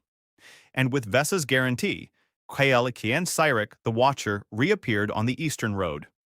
The expedition set out at dawn, and the wasteland greeted them like an old enemy that remembered past grievances. The gray grass muffled the horses' footsteps. Crooked trees stood without birds and without wind. Kale led the column using the imperial maps he had memorized, and with each passing day, the grayness around them grew denser. Creatures were encountered more and more frequently, and they grew increasingly strange. On the third day, Vessa's patrol spotted a wolf-like creature that had no eyes. On the fourth day, there were 3 of them. The master herbalist examined the carcasses and said that these creatures were not born that way. They were drawn out by the fading knot, just as a draft draws heat from a house. The closer one got to the wound, the less life remained in the living. At night, they set up the camp in a triple ring, and the spearmen dug trenches faster than the guards could mark them out. By the 5th day, the Baron's 20 horsemen had stopped joking about the gardeners and began silently helping to carry the stakes. On the 6th day, the column climbed to the ridge and all conversation ceased of its own accord. Below lay the world's wound, a circular valley 10 arrow flights wide, and there was nothing in the valley. No grass, no stones, no color, no shadows. Only a gray, flat floor like cooled ash, and right in the center stood a fragment of a white column as tall as the tower of Torvenhall. Around the fragment, the air quivered with a faint tremor, and this tremor sucked the sound away. The people in the valley spoke in whispers without consulting one another, and the horses refused to descend from the ridge and were left up there. Kale stood at the edge and looked down for a long time. Then he said that the Empire pours 100 severed offerings into such ruins every year, and that is barely enough to keep the ashes from spreading further. He himself had brought cargo here twice in sealed chests, and didn't know at the time that he was carrying pieces of children. The Empire had never attempted to heal the knot because a cure wasn't provided for in the inventory. And in the Empire, the inventory is stronger than curiosity. The camp was set up on the ridge, and the elder, accompanied by the craftsman, walked down to the column on foot. Alden walked beside them and felt the tremor in the air pressing against his ears from within. The talent panel came to life on its own the moment the old man touched the white stone with his palm. The lines appeared one after another, and Alden read them over the headman's shoulder, his heart pounding. A founder's support node has been detected.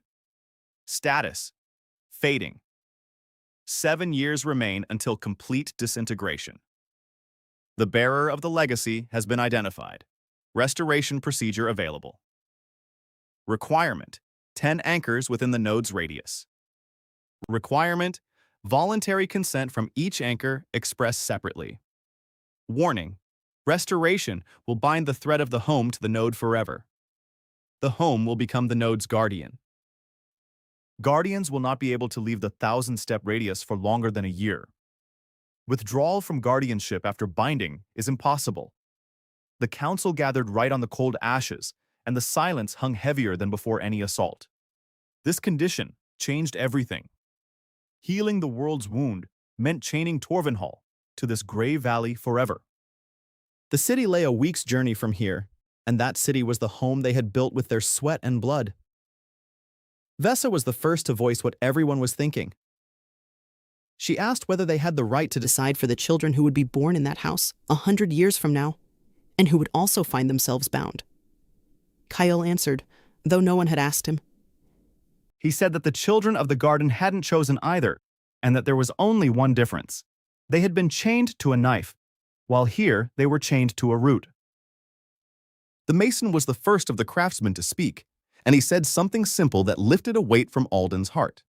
A keeper cannot escape the knot, but nowhere is it written that the house cannot reach the knot. Torvenhall has already grown from an empty hut in a single month. That means it will grow a second time. The village elder added a second point. A radius of 1,000 paces is a radius for anchors, not for the thread. The thread has grown to 500 carriers and will continue to grow. The node will become not a prison but a root, and from the root, the branches reach farther than the trunk extends. Alden did not take it upon himself to make a decision of such gravity. A messenger with a letter left for the city that very hour, and the city responded 2 days later with a general assembly. Torvenhall is moving. Not an escape, but a transplant, like transplanting a mature tree to richer soil. All 10 anchors gave their consent, and each voiced it separately by the column, as the panel required. The blacksmith said that an anvil stands where the blacksmith places it. The farmer said that good land doesn't care where it begins. Emran said that he had already chosen a home voluntarily once, and choosing a second time is easier. The 10th to speak was Vesa, who said that a warrior doesn't care where he stands, as long as there is a cause to fight for. On the 9th day at dawn, the village elder and the 9 masters, along with Vesa, stood in a circle around the white column and placed their palms on the stone. Alden stood outside the circle with the rest of the expedition and saw what no one had ever seen with their own eyes until that day. The thread of the home became visible. 500 thin golden lines converged from beyond the horizon, coming from the direction of the distant city toward the 10 figures by the column and passed through their palms into the white stone. The column glowed from within with a warm light, like the window of a house where a hearth had been lit. The tremor in the air ceased, and sound returned to the valley all at once. The wind could be heard, and a wave of color spread across the gray ground from the center to the edges. The ash darkened as it absorbed moisture, and the first signs of green began to appear on it at the pace of a walking man. The Baron's horsemen on the crest removed their helmets. By sunset, half the valley had turned green. By morning, the grass had reached the ridge and began to spread further into the wasteland. The eyeless creatures fleeing the wave at the border fell in convulsions. When they rose again, they had eyes and vanished into the grayness as ordinary wolves. The knot did not merely come to life. The knot was repaying its debt to everything it had stolen over the centuries of its fading. The elders' panel displayed the result, at which the master alchemist sank to the ground where he had been standing. The thread of the house tied to the knot no longer had a limit. The line marking the limit vanished entirely. The talent had fulfilled the purpose for which it was created. The power of the copies now flowed not from the life thread of a single old man, but from the very foundation of the world itself. And for the first time in a year, the old man listened to the silence within himself, free from the ringing of the string. A month later, the first 50 houses of the new Torvenhall stood on the ridge overlooking the green valley. The old town was moving by wagon train along a well-trodden road, along which the copies were erecting wells and inns every half-day's journey, so that the road itself was turning into a living thread. News of the green valley in the middle of the wasteland spread faster than the wagon trains. The first to arrive were refugees from the outskirts, where the wasteland was devouring the villages. Following them were freelance craftsmen from Argentea, and the appraiser Idella came in person to examine the hub panel and then left to update the guild's ledger. Pharos arrived with a temple commission, stood on the ridge in silence for an hour, and then declared the healing of the world's wound a miracle and recorded it in the chronicles with the seal of the White Flame. After that, the announcement, pilgrims began streaming toward the valley, and Marlowe opened the first inn of his life along the road. Baron Gotthar arrived to see what they had traded his valley for. He walked along the new streets, touched the wells, and left with an agreement for a second road and the look of a man who had decided against growing old. And at the end of the month, the one they had been waiting for rode openly into the new city. Sarek arrived with the imperial ambassador's letter, unescorted, and requested an audience. In the council chamber, he placed an inventory on the table, and that inventory turned out to be the Empire's response. The Empire saw the healed knot through its crystals. The Empire had done the math. Feeding a single node with harvested offerings cost the crown 300 children's talents a year, and even then, the node was merely smoldering. The keeper feeds the node with offerings, and the node grows and conquers lands. The Empire does not admit to its mistakes, said Sarek in the even tone of an accountant. But the Empire knows how to adjust its budget line items. He is authorized to propose a treaty. The Empire recognizes the Node's Valley as free land under the protection of the Temple Chronicles and revokes all previous inventories recorded on media. Torvenhall receives the right to redeem the children from the garden, every single one of them. In exchange, the Guardians undertake, over the course of a generation, to raise anchors for the second fading node on the imperial border, and to allow imperial scribes to study that which cannot be cut down, but can only be grown. Alden read the inventory 3 times, searching for a trap. There was a catch, and Sarek named it himself with the bluntness of a man who had spent his entire life adding up numbers. The Empire changes only as long as it is to its advantage. The garden will be closed not out of mercy, but for economic reasons. If the Guardians fail to manage the second node within a generation, the inventory will be recalculated in reverse, and then it will not be a reaper, but an army that comes. Alden looked out the window at the valley where copies bearing names were teaching refugee children how to dig a well, and the children were laughing. Then he picked up a quill and signed it. Some wars are won with walls. This one was won with bookkeeping. The expedition reached the dead valley of the Founder's fading node, which had 7 years left, and all 10 anchors, through separate voluntary agreements, tied the thread of their homes to the node forever, becoming guardians with a radius of 1,000 steps. The valley came alive with a wave of greenery. The thread's boundary vanished completely, and Torwenhall moved entirely to the node, while the temple proclaimed the healing a miracle. Through its envoy, Sarek, the Empire signed a treaty granting the land its freedom, the right to redeem all children from the garden, and the Guardians' obligation to raise anchors for a second node over the course of a generation, with the clear warning that the treaty was valid only as long as it served the Empire's interests. The first convoy from the garden arrived in the valley in the fall, a year after the treaty was signed. 40 wagons under an imperial escort, and inside the wagons sat children who did not look around. Grave faces, quiet voices, identical, closely cropped heads.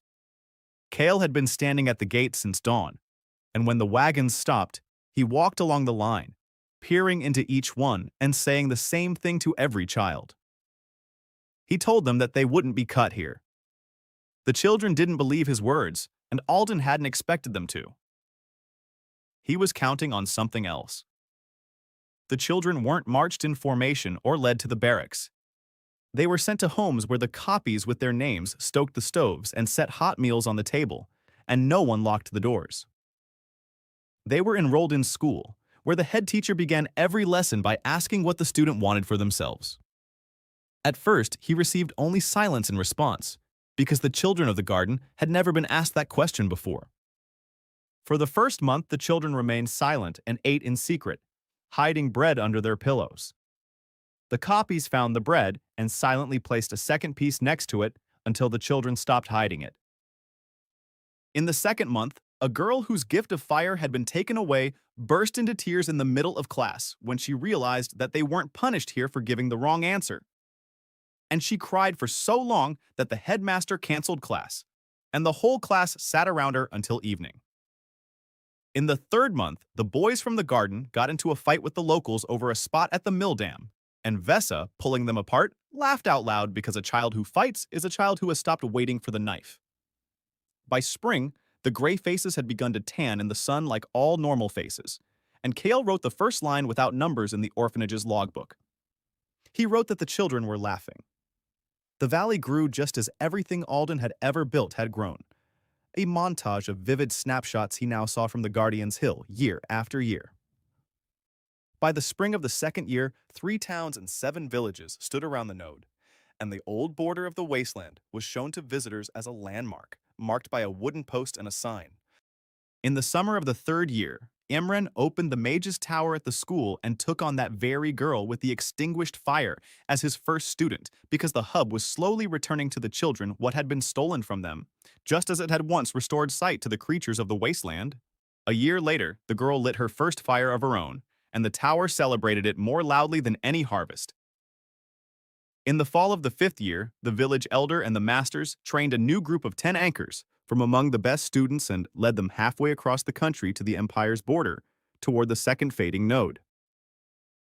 Alden saw the column off to the pass and stood there until it disappeared. It was not copies that were leaving. It was people.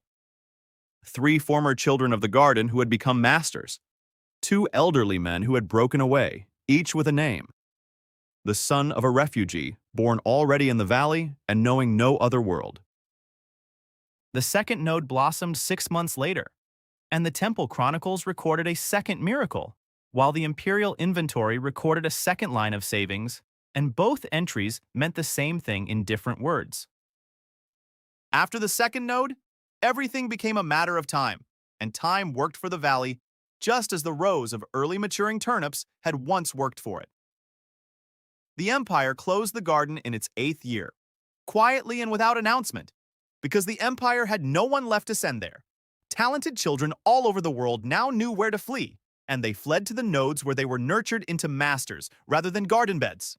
The garden's last barrack was dismantled for firewood by the former overseers themselves, now left without work, and Kale went to look at the empty space and returned at peace. By that time, his gloves were hanging in the school museum next to the shattered seal of suppression and the first book on agriculture with which it all began. And the school children could not believe that little book was older than the city.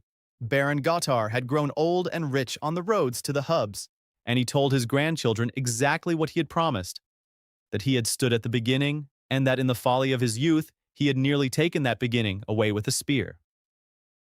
Marlowe never settled down.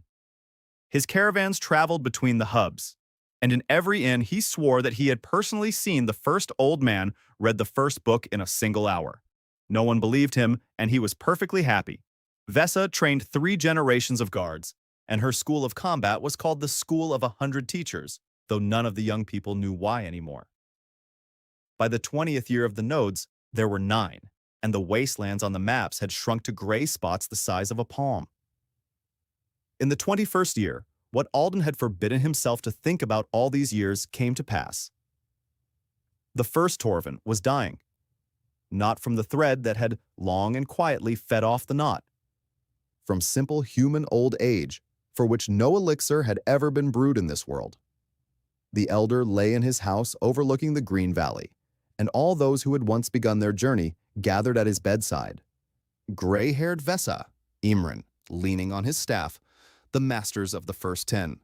Kale, Marlowe, who had rushed halfway there, abandoning his caravan, and Alden, in whom no one would have recognized the man who had once trembled before a neighbor wielding a spear. The village elder asked that the window be opened so he could hear the square. In the square, the fair was bustling. The school choir was rehearsing a song, and the blacksmith's forge was clanging. And all of this together was the sound they had built from the silence of the empty lot. The old man listened for a long time with his eyes closed. Then he said that for his entire first life, before the transfer, he had been an accountant in an office, and for 40 years he had counted other people's money, and no one had ever once asked his name. But in his second life, a city was named after him, and the 9 valleys call him Teacher. He said that the copies he had created had long since ceased to be his copies. Each had lived its own life, chosen its own path, and either died or broken away with its own name. And that was the only legacy worth leaving behind. Then he took Alden's hand with his dry fingers and asked one last question. He asked if the master regretted that on the first day he'd been given a frail old man instead of a soldier in steel armor. Alden held his hand and replied that a soldier wins the battle, but the old man with the book won the peace. The first Torvin smiled, said he'd count the answer as a lesson learned, closed his eyes, and the thread accepted him quietly, just as a river accepts a stream. And at the hour of his passing, something happened that no panel had predicted. A warm wave swept through all 9 nodes, from the valley to the imperial border, and every threadbearer, everyone who had broken away, and everyone who had been taken in, saw for a single moment the golden hall from the first master's ancient vision. Only the hall was no longer empty, nor was it a hall of identical figures. Thousands of figures within it took on faces, and every face was different. The voice that had once announced that the first of the 10 had been found uttered its final line, and that line was subsequently recorded identically in all the chronicles. The legacy has been passed on. The guardians have come into their own. The world is not held up by pillars. The world is held up by those who choose to hold it up. The elder was buried on the hill above the knot, and a stone was set for him, the same as for everyone else, without gold or titles. A name and 2 words: Torvin, teacher. In the spring, the grass on the hill bloomed more thickly than anywhere else in the valley, and the students of each new class asked why. The teachers replied that a man lay here who knew how to share everything he knew, and the earth had remembered. Alden lived out his days as the guardian of the first valley, and accepted none of the titles the cities offered him. He no longer kept count on a piece of bark. The cities kept the count for him. 9 nodes, 40 settlements, 30,000 people, among whom no one anymore divided people into those born and those created, because a generation had grown up that did not even understand the question itself. Over the years, the empire had sent first scribes and then students to the nodes, and Sarek spent his twilight years as the caretaker of the Imperial School of Anchors. In his correspondence with Alden, he once admitted that this was the only inventory in his life that had only grown more valuable with the passing of time. In the evenings, Alden would climb the old watchtower, which had been moved from the first Torvin Hall, log by decision of the General Assembly, and gaze at the lights stretching all the way to the horizon. Once upon a time, his entire world had been 100 steps by 100, and an old man with no combat skills, a neighbor, had given him 3 days to live. He took 30 years from the world and gave the world its footing back. On his last evening in the tower, Alden wrote a single line in the town chronicle, and that line became the first thing children in all the schools of the settlements learned, even before the alphabet. Power that cannot be shared is merely a weapon. Power that can be passed on is the future. Down below, the fair hummed. The blacksmith's forge clanged. A choir was finishing a song. And at the gates, another caravan of settlers was greeted by warm homes, and no one in those homes counted the hours until the barrier fell anymore. The story that began with the threat of losing 100 steps of land ended with a world that no one had left to lose. The children from the garden were ransomed, warmed, and raised in the Valley of the Nodes, whose network had expanded to 9, while the garden was quietly shut down by the Empire as redundant and dismantled. The first Torvin died of old age, passing on his legacy, and the Founder's system declared the Guardians to be fully established. From now on, the world is held by those who choose to hold it. All lines have been closed. Kale took charge of the reception house. Vesa founded a school of combat. Sayric became the warden of the Imperial School of Anchors. And Alden completed his path as a guardian, leaving the chronicles with the main lesson about the power that can be passed on.